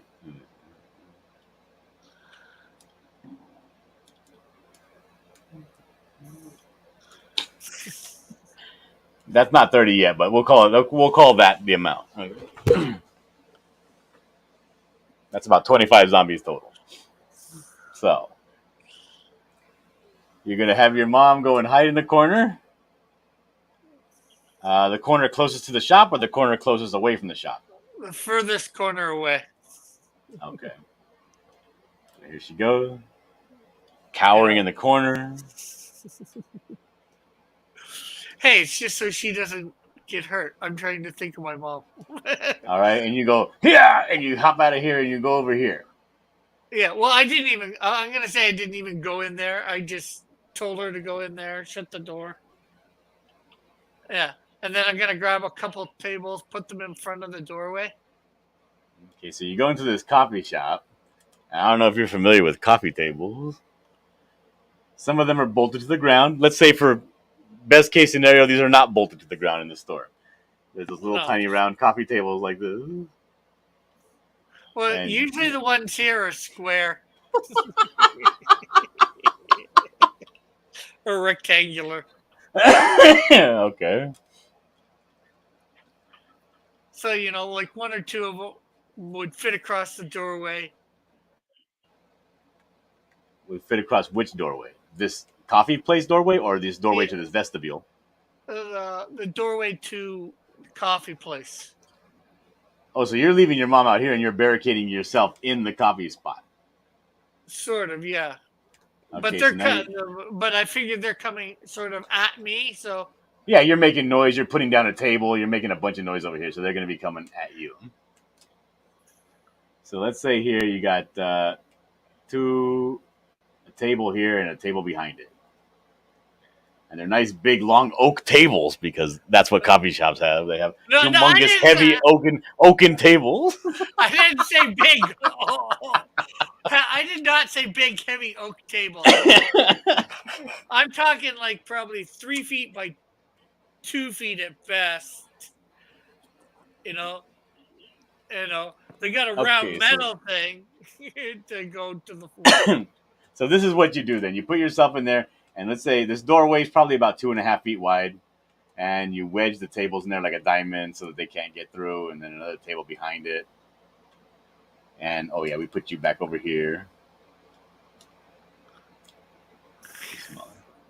So now you're in the coffee shop. You got yourself barricaded, and these 3 zombies are now right at your doorstep. They want in this coffee shop. They want your brains.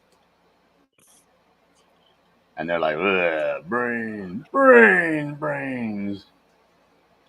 And we will move all of the rest of the zombies a little bit closer. Let's say they made themselves, during this time, they've gotten about maybe 15, 20 feet closer. Yeah. Okay. More zombies here. Kind of like that. Now what are we doing?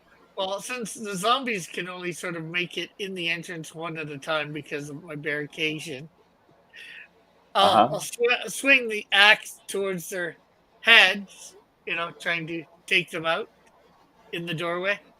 Uh-huh. Okay, so let me get this straight. You put two. How hard was it for you to put the tables in the entryway? I probably, with looking at the size that you got them in, I probably only put one, and it probably wouldn't be that hard for me.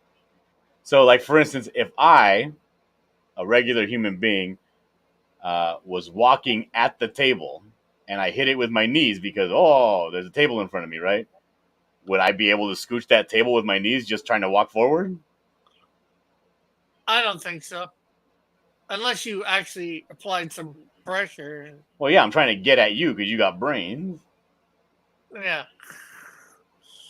But I'm holding it back with my body going forward too, as well as. I see. So you said one table, right? Yeah. Okay, so let's say you put one table there, and now Rick is here, and he's at the table, and he's like, nobody's getting through here, zombies. And so let's say you kill this zombie. He tries to get in. You blast him right in his head. And now he's dead. He's on the floor.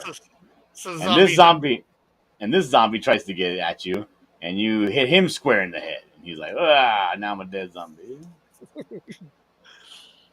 And then, now, do you feel winded yet or no? Are you still good? I could probably swing the axe to go for him, anyways. All right, so this one dies too. Oh, you have to hit him twice. You hit him in the shoulder once, and then the next time you hit him right in the head, he died. And then you got 3 dead bodies right here in front of you.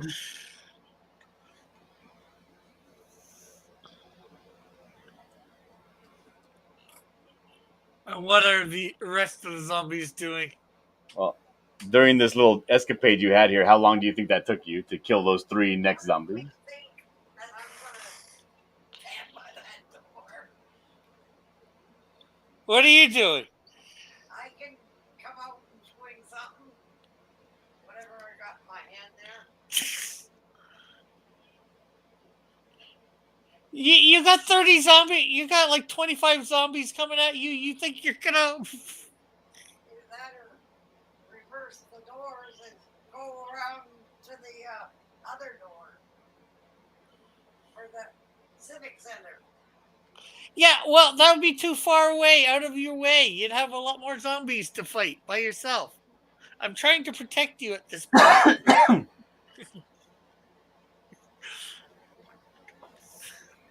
My mom thinks she's still 25.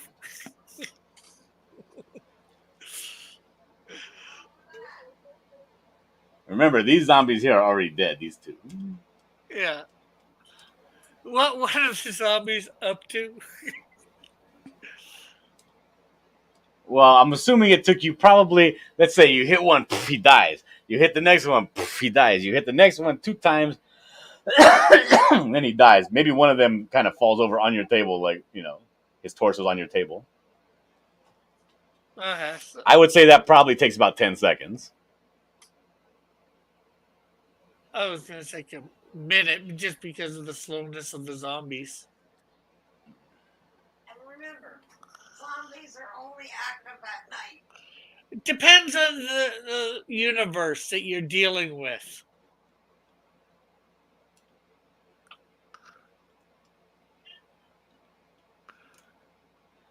I would say I'm going to make these zombies a little smaller so I can maneuver them easier. There we go.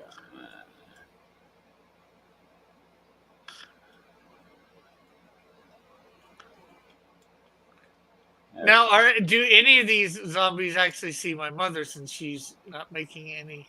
Would you like them to? No, I wouldn't like to. Well, I mean, we're trying to make like a realistic scenario. Do any of them see your mom? I don't know. Well, I'm letting you since you're the sort of dungeon master, I guess. The zombie master. Decide that. I'm going to say yes. One of them sees your mom. One of them. This guy right here sees your mom, and he's over here at the door already like, bleh, bleh. He can't get in. Well, I don't know if he can or not. Do the doors swing open, or do they only open one way, or what's going on with them? Because you said she propped the door open for you to come back in quick, but do the doors aren't locked, that's for sure, because she already opened up one of them, right? Yeah. So like she only propped the one open that was thing, and they open towards the inside of the mall. Okay, so I'm assuming the zombie's not going to have the wherewithal to pull on the door. Yeah. So he's just at the door going and like clawing at it. What'd you say, Mom? My mom's saying they open to the outside. They might open both ways. Uh-oh. Do they open automatically? No. Not unless you press a button. That's on the, on the wall. All right, so let's say the door's kind of opening like this as the zombie's going, the door's opening up a little bit and he's realizing, I can get through this door. What does your mom do? I guess my mom would, try and stab him in the head. All right. So we'll use your mom's turn here. Now it's your mom's turn. She's going to go over here and she's going to go, Yeah, stab at him.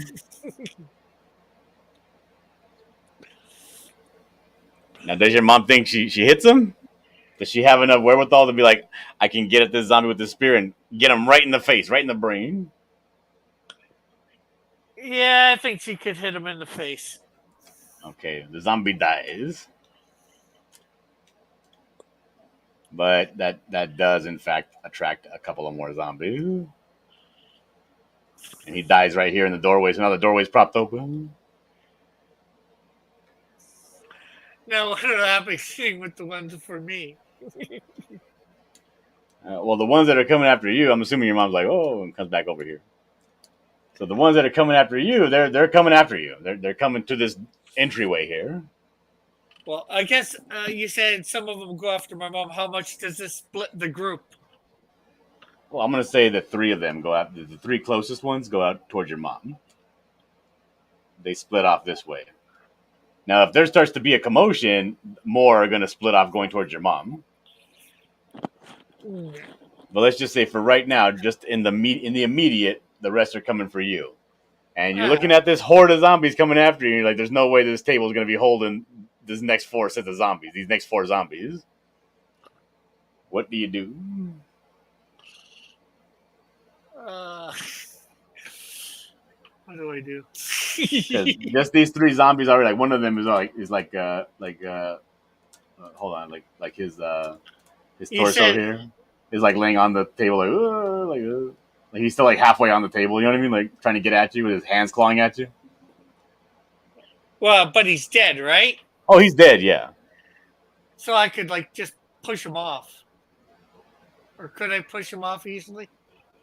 I mean, you would have to use two hands, but yeah, you can get him off. Not too much effort. Okay, you get him off. There you go. Okay. All right, these zombies are attacking you. What are you doing? Okay, so they can only still come one at a time. So I'm gonna go with swing my axe at the first one that comes and see how well I do. When did I? So let's say you do kill him. First shot, you kill him, but now you know he's right here, and the table got scooshed a little bit. You have your body weight against the table, but now we got like 3 dead zombie weights plus his dead weight, this fourth one, and the table's starting to scooch a little bit. And then this one's dead. Look at that. Okay, so you kill him. I will try and push back a little bit with my body to get the table back in place. And as you're pushing back with your body, now you have 2 zombies to deal with. Yeah, with only one. Well, I swing at. I guess I swing at the one that's in front. Mm-hmm. Well, you see, when a person goes through a doorway, it's not like if somebody's standing in the doorway, you can't like put an arm through the doorway yourself.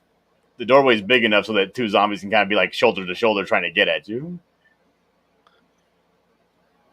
Okay, unless this door is very, very tiny. I wouldn't say it's tiny. Well, I guess I swing at the one. The rest of these zombies now, because that took about another couple of seconds. So now these zombies are pretty much right here at your doorstep here. Well, I guess I'll swing it to the one at the. And because of what happened last time, these zombies are also down here too. But these zombies over here peeled off, and they're seeing what's going on with this kerfluffle over here with your mom.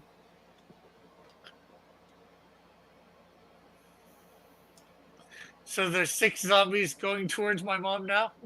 Yeah. And these 2, they got lost and they died. They got lost and they died?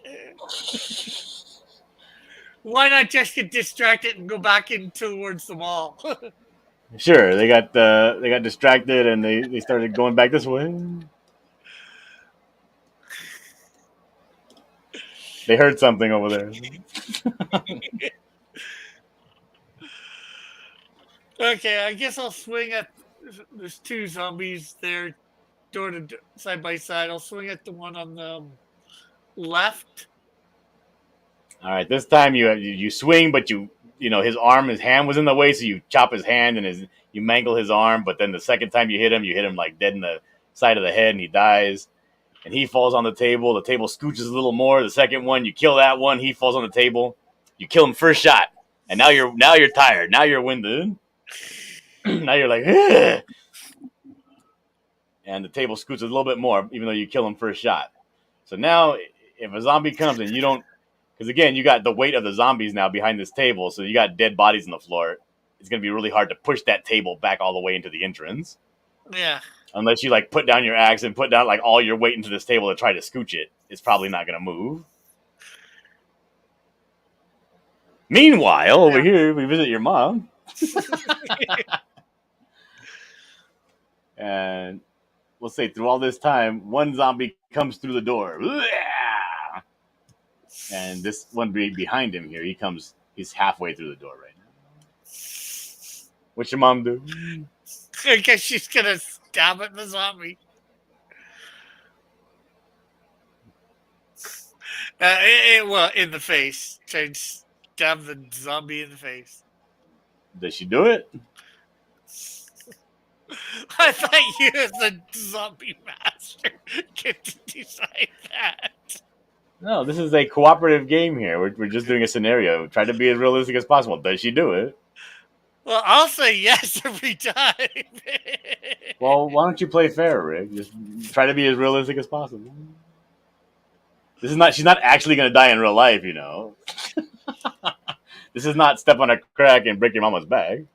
Yeah, but I wouldn't want her to die even in this scenario. Jeez, I'm not heartless. But is that what she would do? Would she stay there, or would she go and try to do something to save her son? Realistically, what would she do? Mom, you want to come say something? I'll let my mom control her character. Okay. Fight. Pardon it? Fight. Stab it. There you have it. She says she'll stab that zombie that's come through. Okay. She stabs at the zombie, and she misses. She misses his brain and stabs him in the neck. He does fall to the ground from the force of the stab, but now she has to, get her spear out and try to get him in the head. And as she does that, she wheels over to her left at this other zombie coming through the door, and through sheer force of luck, stabs him first time right through the eye into the brain. So now she got 3 dead zombies, but your mom is extremely tired. Yeah. This zombie is dead. This zombie is dead. Ever reach one of the sports stores? I thought you said only 3 other zombies were coming down, not 4.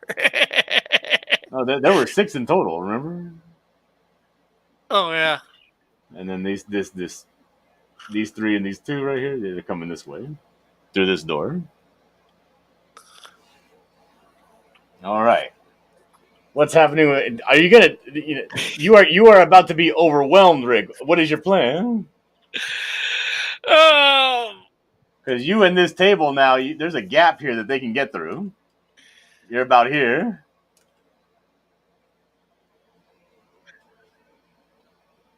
okay. I guess I will And back you up. are very winded from all the zombies you've been killing over the last 2 minutes. I guess I will back up, grab another table, and send it towards, sliding on the ground towards that mess of zombies. What? Okay, so you're gonna disengage from this table. You're not gonna be holding this table no more. Yeah. You're gonna go find another table. And And sort of slide what it. are you doing with this table? I You're sort of surfing slide- on it? Is it? No, I'm sliding. I just slide it on. Push, slide it. Not like a giant push that it'll slide on the floor by itself in towards. Look it. Let me show you here. This table's covered in blood. Yeah. Okay, you got zombies all piled up here. You've been killing them. This Yeah. table is not moving forward without great effort. Yeah, no. The table that I found, I'm sliding on the floor towards the table that was in the doorway. What is your plan? Is your plan on like making a new wedge? Like you Well, want to put the table like this, like in the or like this, or what are you trying to do? Or put it right here? Well, I'm just trying to get it over in the area quick because to create Okay, a little bit of an obstacle. okay. Where are you placing the table? Well, I'm not placing it. I guess I probably sliding it, trying to get it in on the bottom part, but whether it goes there or not, because things are.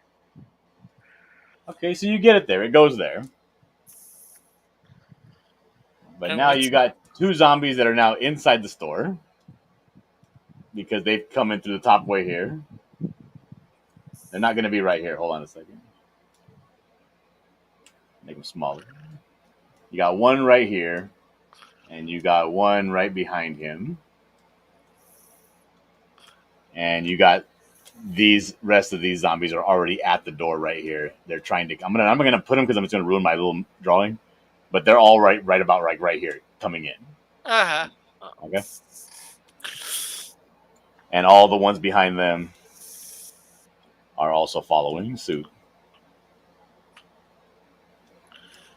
huh. Okay, so I'm gonna. I know there's some sort of counter in there, for the for behind the cash register and all that, and like your cupcakes or whatever that are in. I'm gonna get Okay. it in. Let's say best case scenario, you have an entire counter like this completely blocking them off. All right. Okay. And you hop behind. There's a little flip thing. They're not going to be able to know how to use it, but with one of those flip things that comes up, you know what I mean? Yeah. But they don't know how to do that. Plus, there's a latch. You just hop over the counter with your skills, and so now you're behind the counter. Make you a little small. You're behind the counter, and now that you've done that, those two zombies have now come all the way in, And they're up to the counter. and they're up. One of them, yeah, both of them are up to the counter, along with all of these. They're now inside the store as well. I'll make these smaller. They're not at the counter yet, though, but they're pretty much there. Maybe a couple of steps behind them. One of them couldn't find his way in, and he decided to go through this door, and now he's down here. Okay, so how many And zombies? these three are at the door right now. Okay.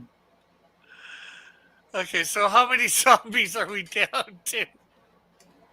We are down to a total of, let's see here, 1, 2, 3, 4, 5, 6, 7, 8, 9, 10, 11, 12, 13, 14, 15 zombies left. You've killed half the zombies. Have I done better than what you thought so far, John? Yes, you have done better. Except these two, they've wandered off even farther. They're back over here.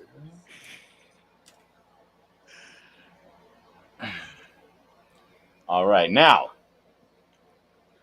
Okay, for the two that are at the. there's a whole bunch of zombies now outside the door going. There's at least like 5 zombies going. They can't get in because it's blocked. But they're outside like, hey, I hear what's going on in there. What's going on?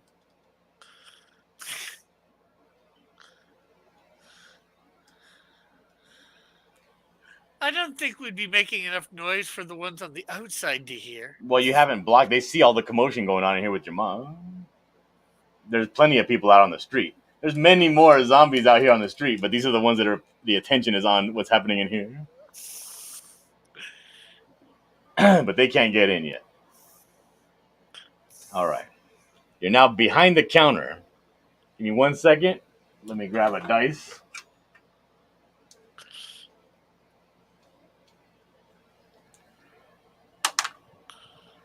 All right.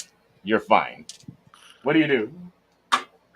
Okay, I'm gonna. Well, for the two that are actually at the counter, I'm gonna swing my, I guess, axe over the counter. Swinging at their heads to take them out Okay, one by one. okay. You use all the strength you have left because you're extremely tired, and you slay this zombie, and he goes. "Ah!" You bury the hatchet right in his head, and he dies. He falls flat on the table, dead. This zombie's right behind him, and you slay him too. You don't even know how because you got no energy, but you slayed him. And all these zombies here now they're all right behind him, and they're grasping for you. You kill one of them, dead. But the second one, you swing and you hit him in the neck, and your axe gets stuck a little bit. And as the zombies start to pull, they're reaching for you, and they're reaching for your arms, and they're reaching for the axe, and they're reaching for you. They're trying to get at you, but you yank it free. You still got 4 of them alive, and you blow the axe sideways, and you pop his head right off. Now you got 3 left, but now you're tired. You don't feel like you have enough strength to even swing the axe another time. Do you step back a little bit, take a break? Yeah, I will do that. Okay. So you have 3 zombies left because you killed these 2 here.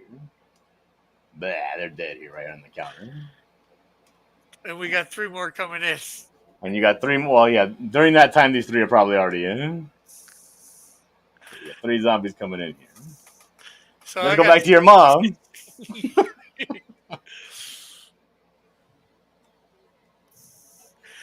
Well, she's probably been able to rest a little bit. Not much. Oh, no. We're going back in time a little bit here. She just killed this zombie because if they would already all be inside and eating her if we had to wait that long. I thought you said these zombies were slow. You know how long it's been your turn, Rick? Jesus. All right, so now these 2 zombies are in. They come in. This one's having a hard time getting in because of these zombies on the floor. He's slipping. He's like, he's going like, whoa, whoa, whoa, whoa, whoa, whoa, whoa, whoa, and he falls. And he comes in, but he's on the floor. He fell. And this guy's right behind him. Brains. All right. What's your mom doing? I guess she's got to. Mom, what are you doing?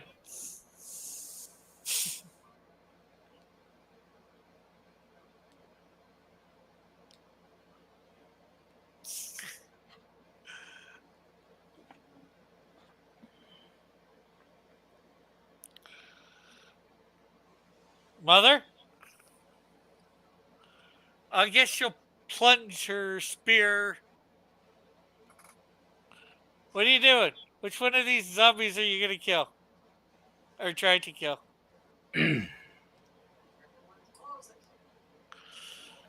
She'll try and kill whichever one's closest. All right. Your mom, in all her bravery, runs up. Whoops. And goes, yeah, and has him right in the back, right in the head, right in the face. He gets the zombie right in the face. But as the zombie falls, it kind of yanks the spear a little bit, and it jostles in her hand, and she loses a grip on it for a second, but she gets her grip back. And this zombie is dead. He goes, oh, he dies. However, because your mom went over here to get this zombie on the floor reached and now has a hold of her foot. And he's crawling on the floor. He's not dead though, he just slipped on blood. And now he has your mom's foot. Does she go for the zombie at her foot, or does she go for this zombie who's right at her right now? He's coming for her. What are you doing, Bo? You gonna stay This one here. on the floor is coming for her as well. What's she gonna do? Well, how tightly does he have her foot? She's not getting rid of that grip unless she chops that arm off. Okay. Or kills him dead. You going for the one at your foot or the other one? Probably the one at my foot. Then I'm Okay, I guess she's gonna try and spear that one at her foot through the head. All right. She does that. Expertly, she just twists it like Donatello from the Ninja Turtles and just plunges the knife straight into the back of its head, killing it instantly. But as that happens, this zombie here jumps on your mother, and now they're both on the floor wrestling.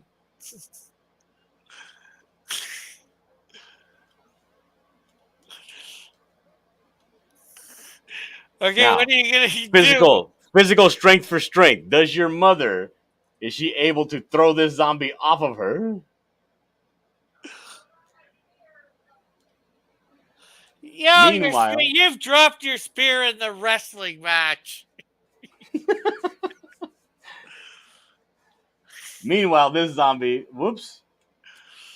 this zombie has made its way through the door. Shouldn't he fallen down too? Sure, he falls down too. He's upset and he fell down. He was thinking about Captain Marvel movie he watched and he fell over. Okay, Mom. This zombie has turned and he's like, oh, brains. And he starts to come this way a little bit. You gotta come here. I can't make you out.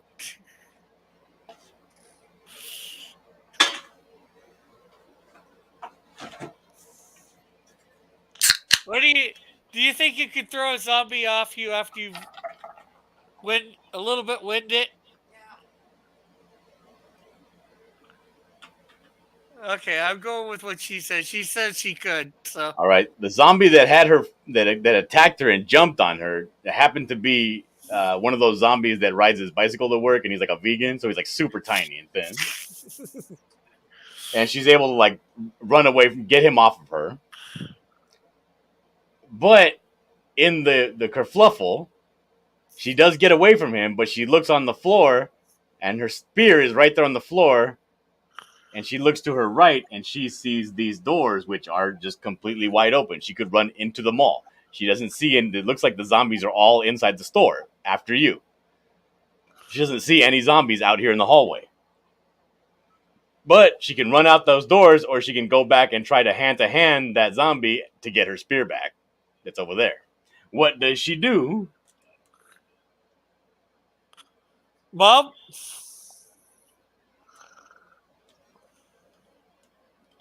Well, the question is, what does she have in her backpack? Not a spear. No, she could have a hammer. She could, but you guys don't even have a hammer. She has 2 kitchen knives in her backpack. Hey, I never said we didn't have hammers. You were going to take a pair of scissors. I don't know why you wouldn't take a hammer if you had a pair of scissors. Hey, I said I saw a pair of scissors. I was saying I'd take them also. Not that I wouldn't take a hammer as well. Let's say in the backpack your mom has a 45 Colt. How about that? Well, that we don't have any of those on us, so. She found it laying in the street on the way to the mall. We got about 3 or 4 hammers around this place. Yes, but do you try and do something to the? You've lost your spear, and you don't have time to grab it off the floor before this other zombie attacks you, or either of these 2 zombies. One zombie that is on the crawling. This zombie on the floor is still alive. She just wrestled him off. This one right here. He's right next to the spear. Oh, He's getting up. He's coming after her. So she's got 3 zombies. She's got 2 No, just 2. Oh yeah, this one on the floor as well. He fell, but he's not an immediate threat just yet. This one is. This one is an immediate threat right now. It's coming for her. So in this split second, even with all this blood all over the floor, she could make a dash and go into the mall. To get your bearings for. Or she can come over here and try to get this spear and kill this zombie before it gets her. I guess I try and grab my spear. Or she can attack this zombie with her bare knuckles. Or she could try to run out the mall back the way she came, like one of these doors right here. Take the hockey stick out and keep on going. Yeah, leave me in the dust, right? She said about wrestling for her spear back.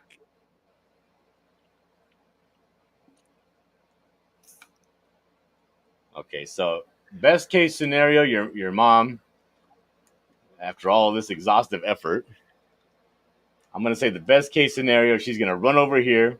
She's gonna go a little bit higher to keep away from this zombie on the floor. She's gonna go a little bit higher. She's gonna pick up, successfully get her spear without him grabbing her. And now she's behind him, and she sticks him in the head with her spear, killing that zombie on the floor. Okay. Does that sound fair? Sure. All right. She now has her spear back. Yeah. But now there's two completely healthy zombies up and walking. Oh, that one actually was able to get up on his feet? Yes, he was able to get up on his feet as she was doing this maneuver to go and kill the other zombie. He's up and he's ready to go. And this zombie is also up and ready to go. And he's over here. And they're both coming for her.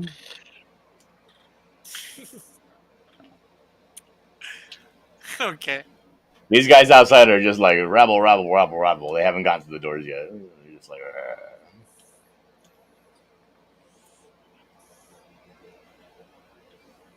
Yeah, because the doors, I think, would be hard to break. it's gonna be at least 10 minutes before these things get through the doors. And if you're out of this vestibule, they may even just lose interest and not continue to bang on it. You know what I mean? Yeah. All right, so you got your mama with a spear about 10 feet away. 10 feet away. Now, the speed these zombies walk, they say they walk the speed of an average human walking, right? They walk, because again, they see meat, they're coming for her. They're going to walk about just a leisurely walk for a human, which is about 2 miles an hour. And so they're going to be on her in about 10 seconds? 5 seconds? it's 10 feet. They're going to be on her in about 3 seconds. Well, she's obviously not going to stand there and let them get her. So I think she'll try and maneuver as fast as she can around them to get out one of the doors that they're not by, or all the zombies are by. All right, so your mom, she says, "Oh no, not today, Satan." She comes down here and she turns her spear sideways and she like pushes up against one of them and he bounces into the other one and they both kind of fall over and she bolts out of this door into the hallway. Freedom. Well, I wouldn't know. I wouldn't say freedom. They can still get her, but Yeah, they're coming through the doors after her, but Yeah, she might have. With bouncing into the one, does she knock the one other over? Yeah, they're both on the floor. Oh, crawling? Yeah, your mother has Herculean strength. So she knocked over 2 full-grown adult zombies, and they're on the floor. Yeah, well, they don't have the best center of balance, so. Yeah, there's like Benny Hill music playing as they fall over, and she gets out. She doesn't go too far out, just enough to stay away from them. Well, I mean, I have her about 5 feet out the door. That's like 2 steps. Yeah. Is that reasonable or no? Where would she be? Yeah, that sounds about reasonable. Unless they get closer, because if they're on the floor, I don't think they're going to be able to get the door open that easy. And she looks to her right. She says, "Lula Mays, baby boy, my Ricky Poo." She sees a massive pile of dead bodies and blood and viscera over here to her right, and right behind her, there's a pair of zombies coming for her. They're coming to the door. What does she do? Okay, Mom, come tell me what you do.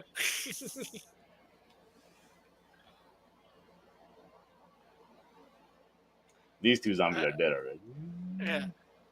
Personally, I think she should, just maybe go up a couple more feet and wait, and then stab them in the head. Oh, you think your mom still has the strength to do that? She's barely standing up right now. Well, no, that's what I'm saying. Give her, like, I don't know, 10, 20 seconds. Like she can Right now, she can outmaneuver these people, or these zombies, fairly easy. Because, like you said, they're crawling. Hmm. And getting through the door is going to be tough. She could actually probably. I'm not sure Getting whether she. getting through the door is not going to be tough at all for these zombies. Hey, they're crawling on the floor. No, How do they. they already stood up. If she took a couple of steps forward and she's catching her breath, these zombies already stood up. They're not. They didn't get their knees cut off. They just fell over.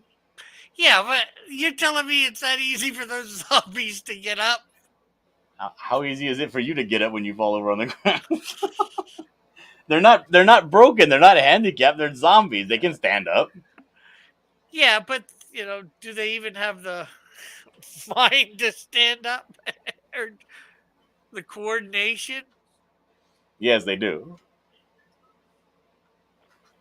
They have basic motor skills such as standing up, walking, sitting down, laying down, Yeah, but they would have to purposely. I think, biting, like- gripping things with their hands, seeing things with their eyes, We have the keys yet. What? hearing things with their ears. Old doors. What would make you think we have keys? We just gotten there.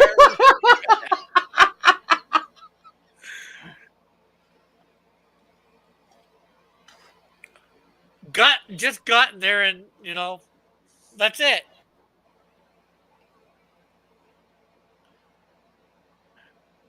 You hear a noise coming from this area up here where these two zombies are at. You hear a noise over there.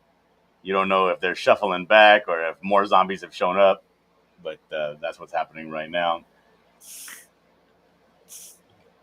As you're sitting there deciding what to do, the zombies have made their way out through this first door. Or they're halfway out of this door next to it. It's free and clear. This door over here to the left is still kind of propped open with dead bodies and stuff, but only about a foot it's propped open. There's no more alive zombies in here. They're all dead, but these two right here are coming out this door. Okay. So what are you doing? You gonna stay there? You stay there, you look at the zombies, you look to your right, you see your son fighting off zombies for dear life. Well, actually, I'm taking. I'm behind the counter taking a. Well, what she does see is she sees a big pile of dead zombies. She sees a wooden, large oak table scooted out of the way. She sees zombies moving inside the store. Yeah, there's how many? She doesn't actually see you, but she does see zombies inside of the store. Ooh, I know what I could do. Is there? I'll go back to me for a sec. I look under the counter? Is there like a fire extinguisher? There's a fire extinguisher hanging on the wall right here, next to the stove. Okay, so how many zombies do I have to face here? Is that 6, or we got? Yeah, you got 6 zombies still to face.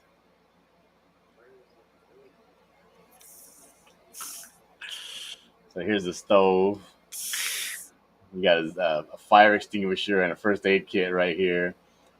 You got some pads to stand on so you don't get tired while cooking. You have a cash register right here with a card reader. You have some display with chips right here. I was gonna say I wouldn't even think there is a stove in this place because it's just. Well, then you have a microwave right here to heat up sandwiches. I don't know. This display cabinet here, this is glass, and there's like sandwiches and different kinds of cookies you can get with your coffee. There's a big frappuccino machine right here. How detailed do you want to get here? Well, I didn't want too detailed. I was just thinking fire extinguisher. I could grab it and spray them with all. And right here on the other side of this frappuccino, there's a door. The employee entrance door, right here. Well, actually, there would the back storeroom. I'm not even sure. I don't think there would be a back storeroom in that spot because that side's all glass towards the outside of the wall. But you can see outside. Okay, so you're trapped then. Never mind. There is a door technically into that place from the There is a door, but there's a keypad. You have to like punch in the key code to open it. But no, I was thinking about grabbing the fire extinguisher and not using it to hit them, but spray the foam on them, sort of confuse, daze them, or whatever.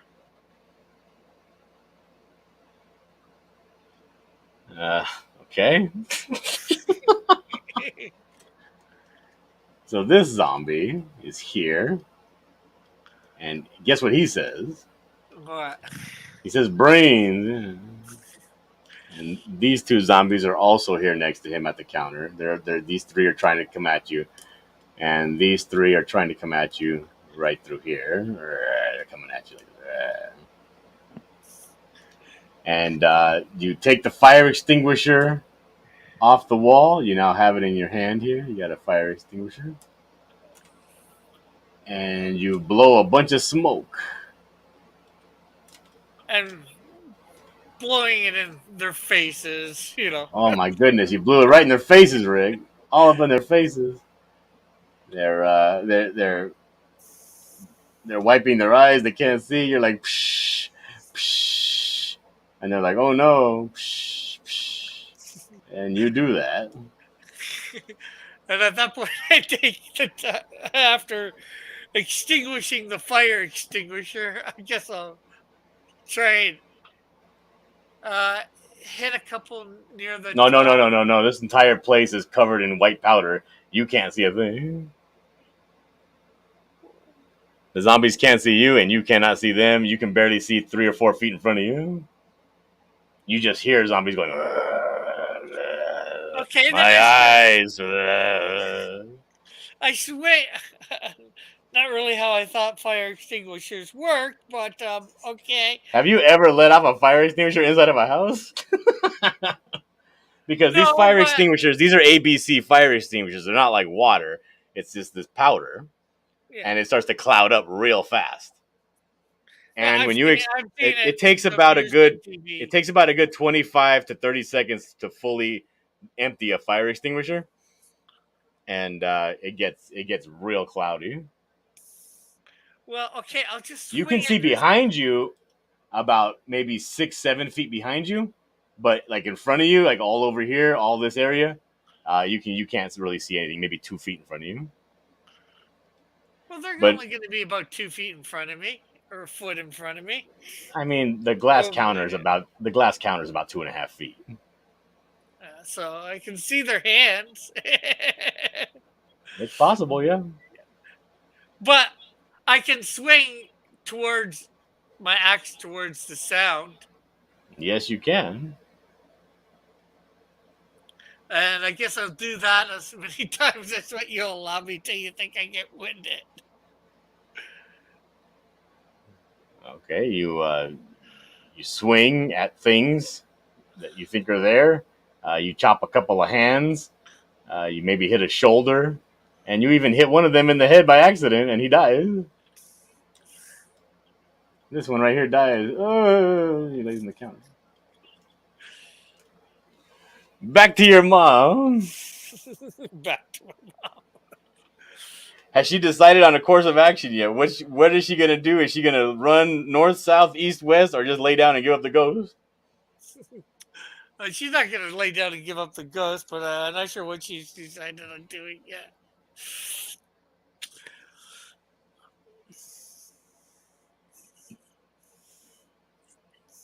Okay, so those zombies are out through, right? As you said? let's say by this time your mom has backed up to about 20 feet away from the doors. And these two zombies have completely made it out of the doors, and they are in the middle of the hallway, and they are shuffling at her. And your mom is tired and covered in blood and zombie stuff from when she fell over and was wrestling. And they're coming for her, and she's kind of doing this number, right? She's like kind of hunched over with her spear in front of her. Hold on a second, let me fix this drawing. I gotta fix this drawing. This is your mom now, right? Hold on. This is your mom. This is her hair. She's hunched over now. She's very tired, but she has both hands on her spear, and she has it in front of her. This is a kitchen knife. Hold on, here we go. And she's like, "Oh my goodness!" And she's wearing slippers and a flower dress. So now she's kind of doing this number, right? She's like backing up, and she's like poking at them, but backing up, because she's really tired. She doesn't really have the strength anymore to like go full on combat with these zombies. But she's backing up, and she's doing that, backing away. She's looking back and forth, back to where she's headed. She don't want to step on these zombies. She wants to stay away from there. She also wants to keep an eye on what's happening with you. She sees a bunch of cloud and smoke coming through the door, the open doorway where the table's at, and she's like, "What the hell is going on? What does she do?" Okay, she's gonna try and make it. Your mom further- walking backwards, tired, is about the same exact speed as the zombies walking forward. Okay, well, I'm gonna say she's going to try and make it towards the doors for in between again, and as soon as she gets through, she's gonna put her spear thing through the doors to sort of lock them so they won't open. She's headed back down Yeah, into the vestibule. yeah. Ooh. Okay. So let's say she does do that. But on the side towards where the shop is, that's Okay. open. So your mom is like, oh, she takes him in a big figure 8, and then she comes back around when she got enough time, and she gets through the door, and she puts her spear between this set of doorways here. Yeah. And now she no longer has a spear. We'll put that, wait. We'll do this. Put your mom over here. Now she's in the vestibule by herself. She has one set of doors locked, but the other set of doors is wide open. Yeah. Well, they And- would have automatically shut once. No. This one is propped open by Yeah, well, the zombies.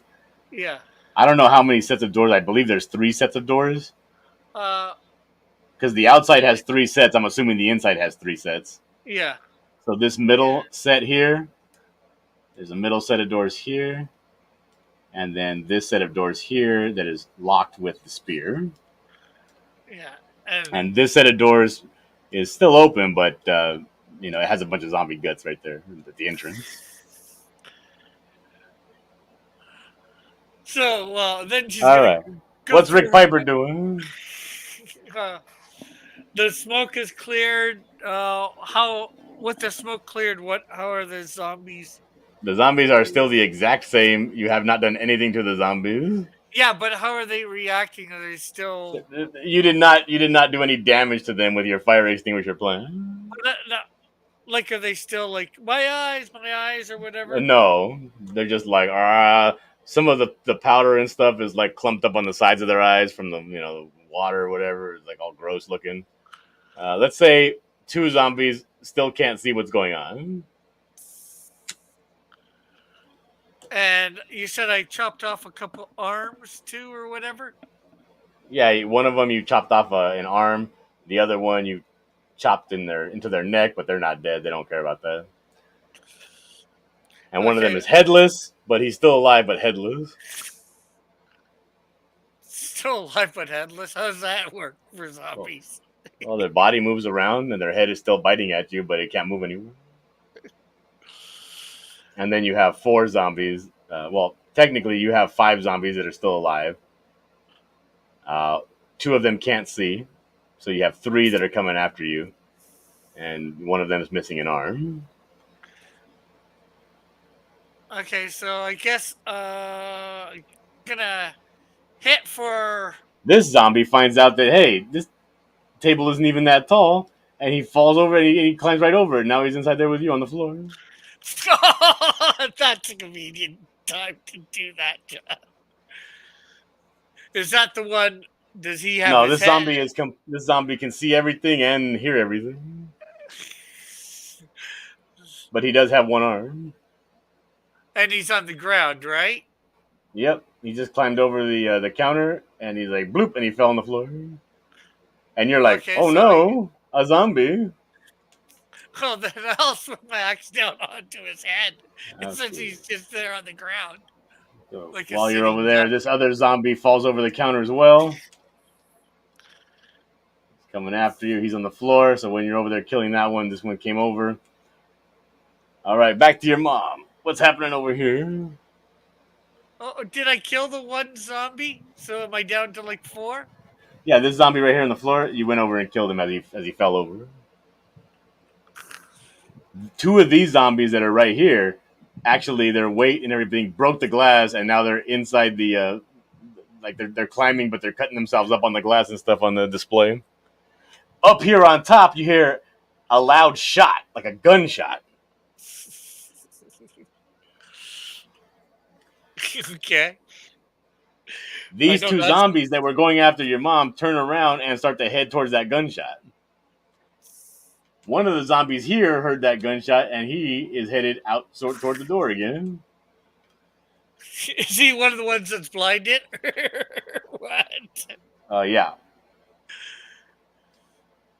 Because they broke that glass, and they're like, "Argh," but then they hear 2 gunshots, and then all of a sudden he's like, oh, and he turns around and starts to head out that way. Oh. Well, with the other one that fell into the area that I'm in, I would have heard that, right? So I'll turn around and see that, and then I'll probably go, smack my axe into his head. All right. And you've been resting a little bit, so you do that. You get a nice little lean back to it, bring it down right on his head, kills him on the spot. So that leaves what, 2 zombies there? Uh-huh. Or 1. And they're straining on the glass, right? 2 zombies. 2 zombies on the glass. One of them has an axe hole in his neck. The other one is just a regular zombie that can't see that good.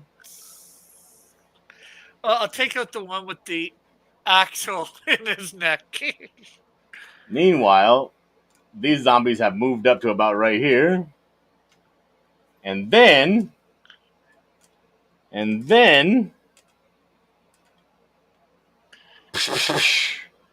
both of them get shot right in the head.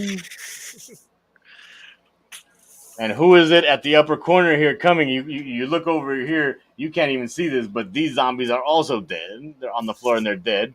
And right here, coming down towards this hallway here, is a man with a gun. Wait, let me draw his pants here. Here we go. There's a man with a gun, and he's accompanied by a lady who also has a gun.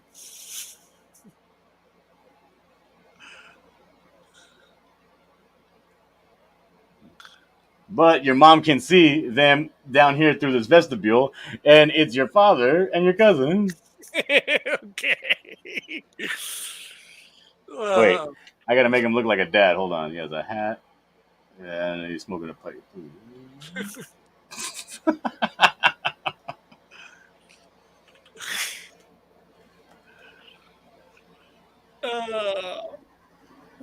What's happening now?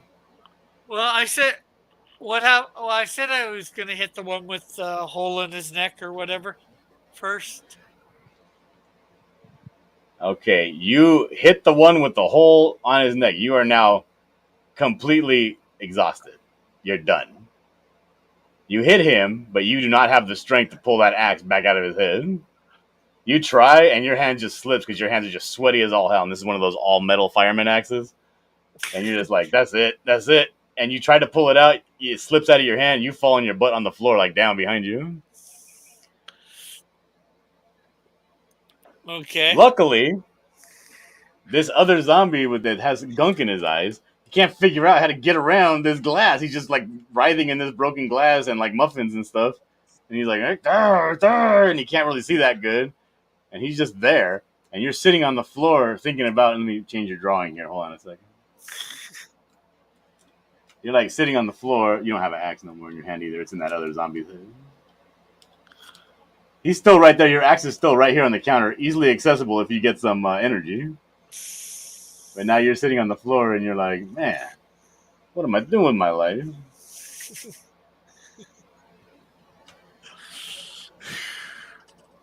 But just as you're thinking that, your mom comes bounding out of these doors, and But she she says, grabs her. Well, she and grabs she her says, spear, she says, spear too. Rick's dad.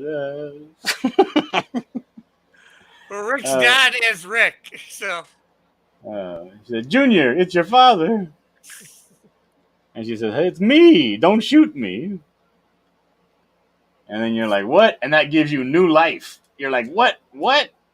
Because you realize that your mom is still alive. And you're like, whoop, you hop back on your feet. And you pull that hatchet with the last bit of strength you got. You pull that hatchet. You didn't even know you had the strength left. You pull the hatchet out and you just kill that zombie. You bury it right in his head. You do a little parkour over the counter. You slip a little bit in all these guts right here. You do a little tumble coming out of here. Here's a tumble here. Hold on. And you're like, what's going on? And then your dad and your cousin are like, hey there, the cavalry has arrived. And you guys rejoin, and the vestibule and the hallway, the main hallway to this mall, has been cleared, and you have successfully infiltrated the mall and begun your zombie apocalypse survival part 1. oh, I think we gotta do this again. Why? John and Rick do the survival. Jackson Square. I'm gonna get them all mapped out for you.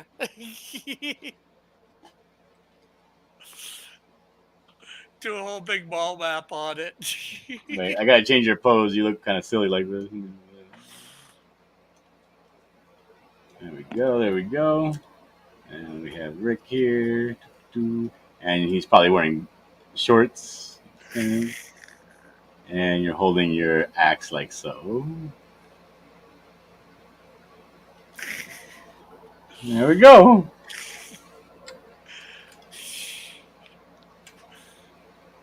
Wait a minute, let me turn you a little bit. Zombie apocalypse survival in Hamilton with Rick and John.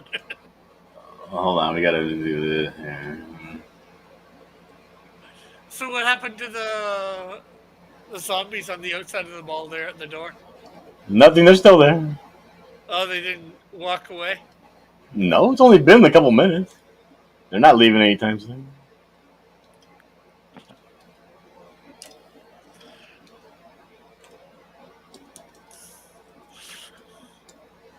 There we go. Oh yeah, we got a whole bunch over here too.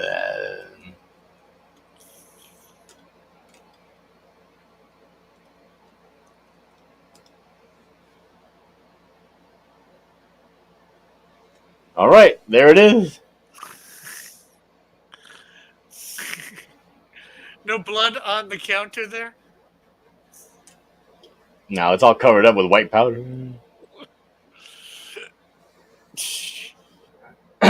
So it looks like you successfully survived the zombie apocalypse. The first hour getting to the mall.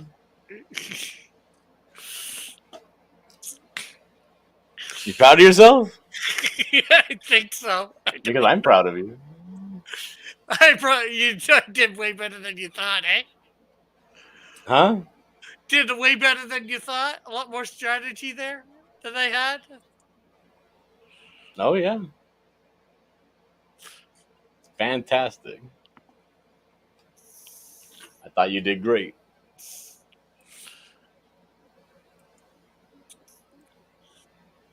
Well, that certainly deviated from what I was doing. Oh, I'm sorry, Rick. I never said it was a bad thing. I just acknowledging the fact. That fact. Acknowledging facts. Uh, it was definitely fun. Well, good. That's the whole point. To be fun.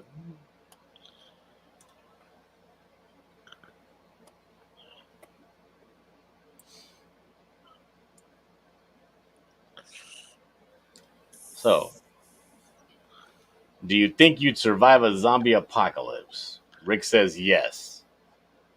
The data suggests yes. The data suggests something. I'm not sure what it suggests.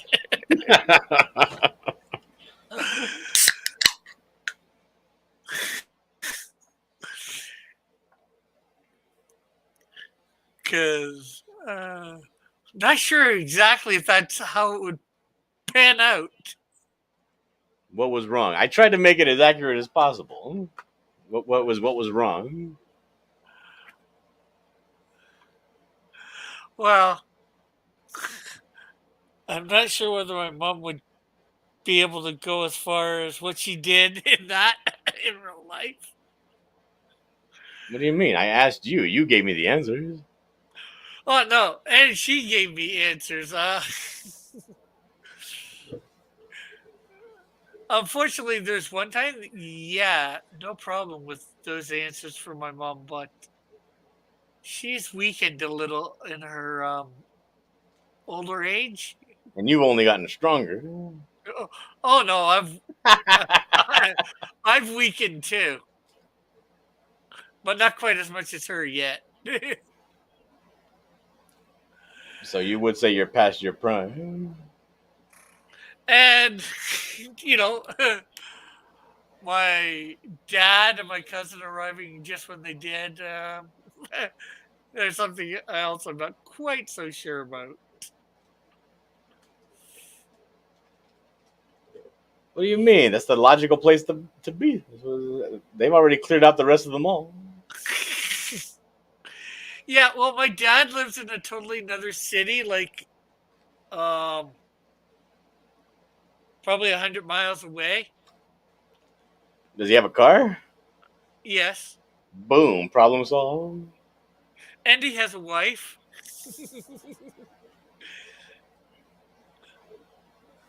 Well, you didn't tell me that. You told me your cousin. Wouldn't be able to do much. Pardon? Anita wouldn't be able to do much. Oh yeah, there's that too. But In a but wheelchair, but no, she's in a scooter. whatever. But Scooter. but if she had a gun, Yeah, she'd fire. No problem. yeah, So would your dad. yeah. Well, my dad I know would. My dad, as far as I know, still has guns. Anita Well, doesn't have a gun, although she probably could have got one off my dad in that scenario. that's what I figured. I figured you're talking about your cousin, right? Yeah. Okay, so your cousin is not mobile. She's in a chair. She's semi-mobile. She can walk a little bit. But she's got something wrong with her feet that make them Does her hurt. scooter fit in your dad's car? Oh no, Not at all. no, it wouldn't fit in his car. But she's got a walker that she could use. Plus, bringing a scooter along at that point wouldn't be work because electricity only lasts so long, right? Yep. That's what I say. So it would be unreasonable to, I think, bring a scooter along at that point.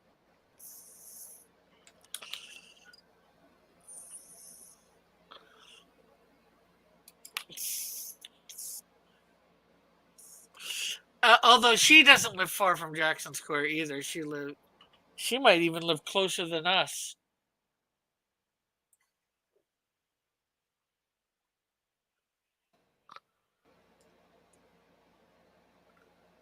Although now that I think about it, it might be better to enter through the Eaton Center. That Oh mall my is. god. Oh my god. Oh no. I'm just rethinking things, you know. Oh, the Eaton Center, what I call the Eaton Center, or the Hamilton So Center. now that you've ran through this, I wouldn't say it's completely useless, but a semi-useful scenario. Kind of Yeah. kind of thinking it out from beginning to end, right? Like your plan. Yeah. Is there anything that you would do different in your real life in order to prepare for such a thing? Get more weapons. Buy a baseball bat. I'll be honest. I think that an axe would be much better than a baseball bat because you could hit Yeah. somebody with a baseball bat and it may not crack their skull. You know what I mean? Yeah, but I would say even just finding like a nice piece of hefty metal and just leaving it, on your patio, just yeah, having it. yeah. But I don't got a patio, but well, yeah, technically I don't got a veranda. But no, what I was thinking, a baseball bat's a little easier to swing, though.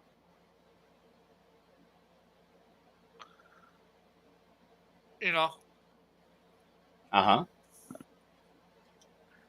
and aim. Well, they're probably just as easy to aim for a target, but I think it's baseball bat would be a little easier to swing, especially if you had a metal baseball bat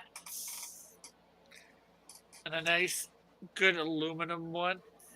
See, that's another thing. I think because baseball bats are also very light, and when you need to pop somebody in the head and kill them, I think that the heavier the better. Yeah, Up to a point, right? You don't want some like sledgehammer. It's gonna get you winded in 2 kills. You know what I mean? yeah, But maybe like maybe a wooden bat, like an old Louisville Slugger, because they have a little bit more weight to them than the aluminum bats that are super light. yeah, Because you need that weight to hit that trauma on the head. yeah. But you also don't want the bat to break either. And if you're hitting that hard, it might break with wood. Maybe. I don't know. Wood bats don't break that easy. Well, I've seen them. Like I know I'm not sure whether it'd be the same thing, but I've seen several baseball players break them.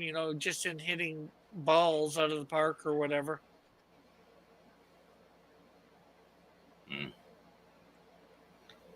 Now, has that maybe that's due to excessive use too.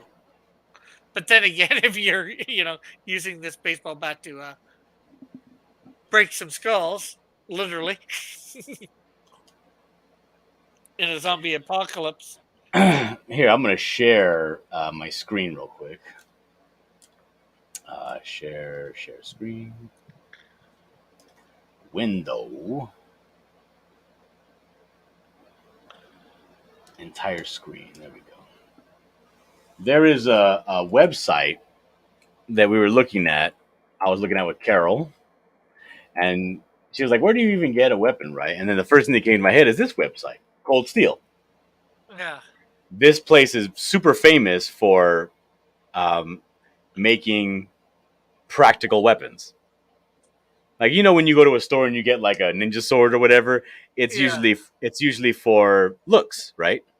yeah, Um, they're very flimsy. They'll break off at the handle. It's just everything's all for looks, for display, all that stuff. What Cold Steel does is they make stuff that's very ugly, but it's for practical everyday use. Like you can buy a ninja sword, but people use them as like machetes and stuff like that. You know what I mean? yeah, But they already come. They're good quality steel. They're not very attractive. Like if you look at, let's say, for instance, their machetes. Let's see. Like they're very ugly, but like they're just black plastic handles, but they're full tang, right? So the metal goes all the way to the handle. yeah, Like through the handle, there's metal. So like, but they're not attractive. But they're for use in the in the backyard for chopping down weeds and stuff like that, for like an actual machete. good practical use. Yeah, and people say they last a long time. And look at these prices; they're not that expensive. Look at this No. Kukuri machete, right? Yeah, $33. You got yourself a nice machete. Get this this carrier, throw it away immediately because that's trash. But you got yourself a good machete. be used Yeah, for anything. well, that's $34 American. It's a little bit more Look, they have a Canadian. garden camp machete. This is basically like, you ever seen like a scythe that people use for like harvesting wheat? Yeah, But this garden camp machete is just like that, except that it's like the bottom part is the only part that has a blade, almost like a golf club with a blade, yeah, and it's for like hacking down wheat. But they use this a lot in like Indonesia and like the Filipino countries. So they have these tools that are available, $39, $44, $16.99, pretty damn cheap yeah, for usable stuff. And these are quality. Like there's YouTube videos all over with people doing like little like stress tests on these, and they last just as long as anything else out there. yeah, They're built well. They may be a little ugly and overbuilt, but they're built well. yeah. That's what matters, is that they're built well. Yeah, and they they tout that they are, a bunch of their stuff is used in like Hollywood movies and stuff like that. But let's see, why cold steel? I don't know. Well, who said? I don't see that. I thought somebody was asking that in the chat, and I was like, I don't see that in the chat. Mhm. Free sharpening, our steel. For nearly 40 years, Cold Steel has been manufacturing the finest blades on the market. Whether you're using it for hunting, fishing, tactical survival, or everyday use, you can depend on our products to always get the job done. Learn about the variety of quality steel we use, and yada, yada, yada. They talk about the CMP3, all the different types of high carbon and stainless steel they use for their stuff. And it's not the best steel in the world, but it's basically tool steel, which is what you want. You know what I mean? Yeah, This is their specialty. They have trainers, mask and bag, blah, blah, blah. But check out what else they have here. Let me show you what they have here. well, I know something that we I could have said we grab. It's almost as good as be almost as good as a baseball bat. Chris's Maglite. Yeah. Do you see what they have here for sale, Rick? Mini bucklers, bucklers, medieval buckler. Are you gonna buy yourself one? I am, yes. Yes, I am. Paint it up like the buckler's buckler. And I am getting a decal, and I'm going to put the Buckler logo right across the middle of the cap. Yeah, you know what? Once you do it, Yep, I know. You should offer it on your next campaign. Yes, I know. But they get all kinds, and they have actual swords. Yeah. Now they're not as good looking as like a real one, right? John Cena. But they do have swords that you could use if you wanted to use a sword. Yeah. One sec, John. What were you saying? Was that John sneezing? Probably. Oh, God bless him. Did you sneeze? Thank you. Yes, I did sneeze. Yeah, I wouldn't mind getting some swords, real swords. See, like if you look here, there's some beautiful and fantastic looking rapiers. They got Yeah. swept hilts and diamond encrusted and real leather and silver and stainless and all kinds of stuff like that. Now they don't have any cool stuff like that on this, but they do have rapiers. Yeah. I'll show you. Find a rapier. Here we go, right here. Cavalry rapier. Look at that. Now this Yeah. is a real one. You can use this as a real sword, but this is $400. Yeah. All right. But if you wanted a sword during the apocalypse, this is where you can get a sword that is meant to be used as a sword. Yeah. What is this gigantic advertisement up in here? Gee whiz. Hand and a half sword. That looks neat.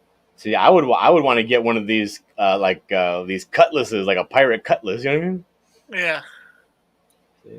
$119 for a pirate cutlass.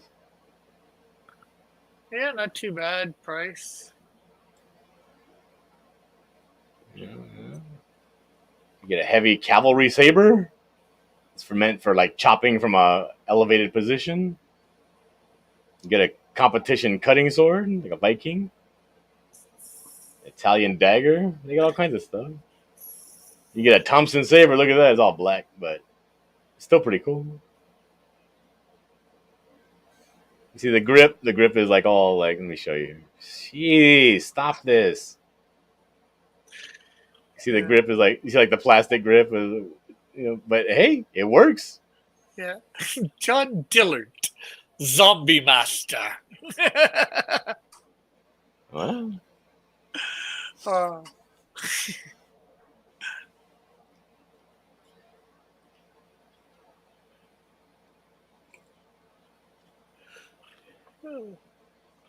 Compton Chamber. there Cool. you go.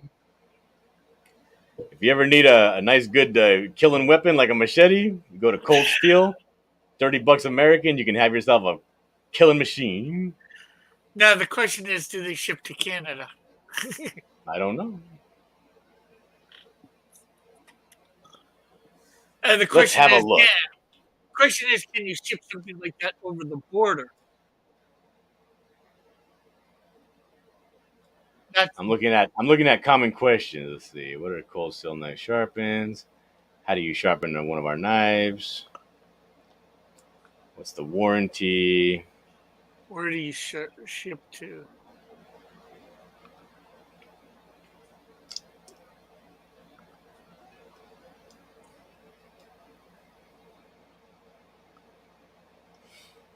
Doesn't look like it says. Yeah, somehow I figure because of border stuff, probably can't. Well, don't they have places that sell stuff like this in Canada? Oh yeah, but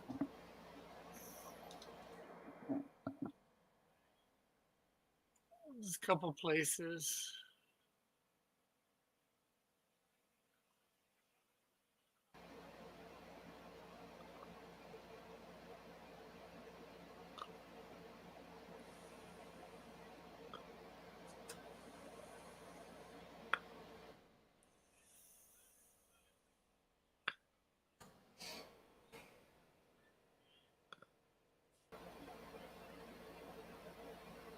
Yeah, there's a place in Canada called Warriors and Wonders, and they sell Cold Steel products. Ah, cool. Here's a website called Canadian Preparedness. Shop all knives. This is a Cold Steel knife. Cool.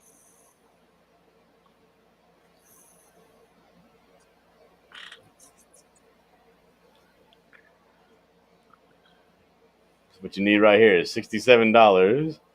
Cold Steel Trench Hawk in OD green. Cool.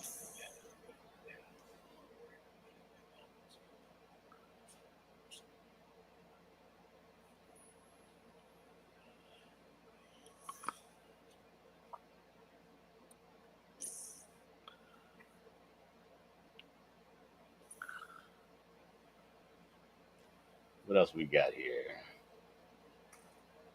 That's a good one.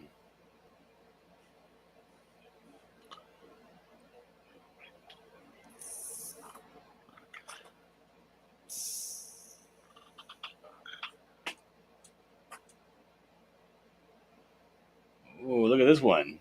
You for $62, you can get a 3-pack of throwing tomahawks. Ooh.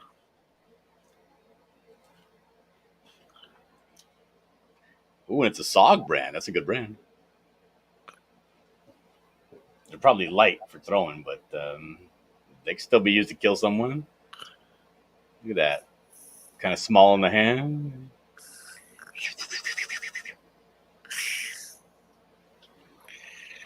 Thunk. Blop.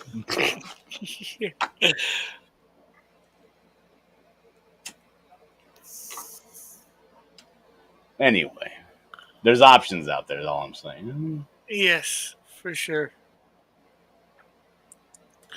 So what are you doing there, John? I am coloring a page that I drew for Aslan Oaken for the book Aslan. Cool. Coloring it up. I got to get this done today and the next page done today as well.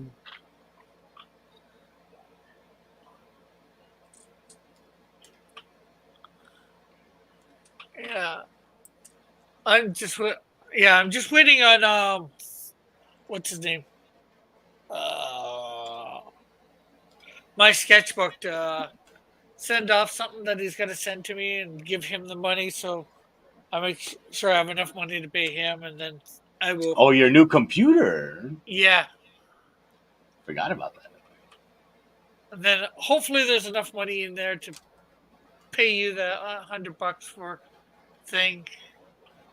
If not, I just got to put more money in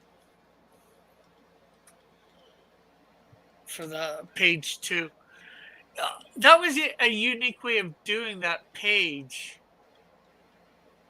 What does that mean? You don't like it? No, it's just like it's weird to see it on its side, if you will. Mm-hmm. Because I went through it like this. There's a couple of angles you don't want to use Yeah, because of like tropes, right? Number one, you don't want to do the completely shot from overhead angle for a full splash page because that looks a little bit perverted. yeah, You don't want to do like a corner of the room bird's eye view unless you want to showcase her room, right? yeah. Like look at all the stuff in this girl's room. But she's like a grown woman, and plus this is kind of a newer house, so it's like she doesn't have a lot of like personal effects lying around to show her personality. You mainly just want to see her on the phone. So I figured the side view would probably be the best, and instead of doing something dumb like cutting off half of her body to make it vertical, I just tilt her. Yeah. Well, the thing I thought of doing is just ended up making it a 2-page spread. Really? I just because I'm not sure about the side. I'm not sure how people will think about the side thing. I can't say I've ever seen something like that. Oh. Well, then go ahead and feel free to send me another 100 for that second page.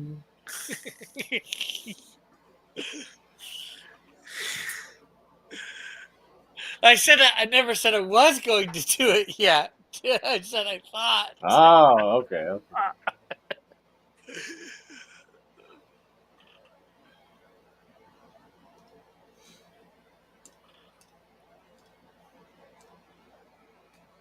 How do I color this hair to make it look super cool? I don't know because I'm not super cool.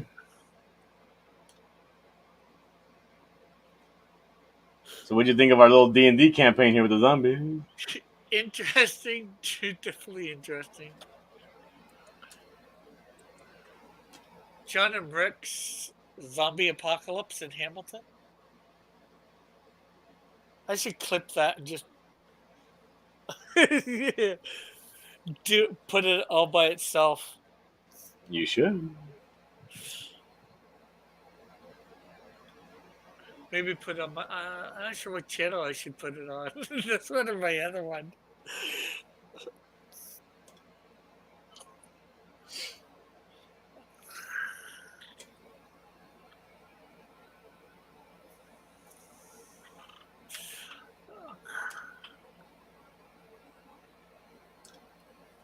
Well, I think I'm gonna go grab something to eat. I've been on for a while now. I think I'm gonna end up. I think I'm gonna end up paying for the duck for the next few months because it's stable, and I like the stability of. Well, don't start giving yourself bills that you're not going to be able to maintain in the long run. You know what I mean? Yeah. Well, I stopped paying for Rumble at the moment, so. Oh, thank God! What a waste that is. Whatever possessed you to pay for Rumble? I don't know. Well, to do the live streaming over there, I thought maybe it might work, and well, I think it did a little, but I haven't been live streaming over there the last couple months, so I figure it's easier to just pay for the duck instead. Not that I want to pay for it, but with my OBS not being stable for the internet or whatever, I don't know a reason why it wants to fluctuate. But if you're doing a stream, you don't really want the fluctuation. No, you don't. in your internet. So, anything that you would like to promote, John? Nope, I'm good. Thank you for having me on, Rick. Oh, no problem. And let's see, before I go, let's see where Canadian Shield 2 is at. Oh, Oh, we that's are, right. You got a campaign going, huh? yeah, we are $1,051 Canadian. We had somebody back today. We are 20 backers. Ooh. What did your last campaign do? Canadian, it did just under 3,000. I was not this far along in that campaign, that's for sure. Um, let's see. I can find out quickly, I think. It's not a big deal. I know it's not a big deal, but if I can find out, why not, right? I don't know.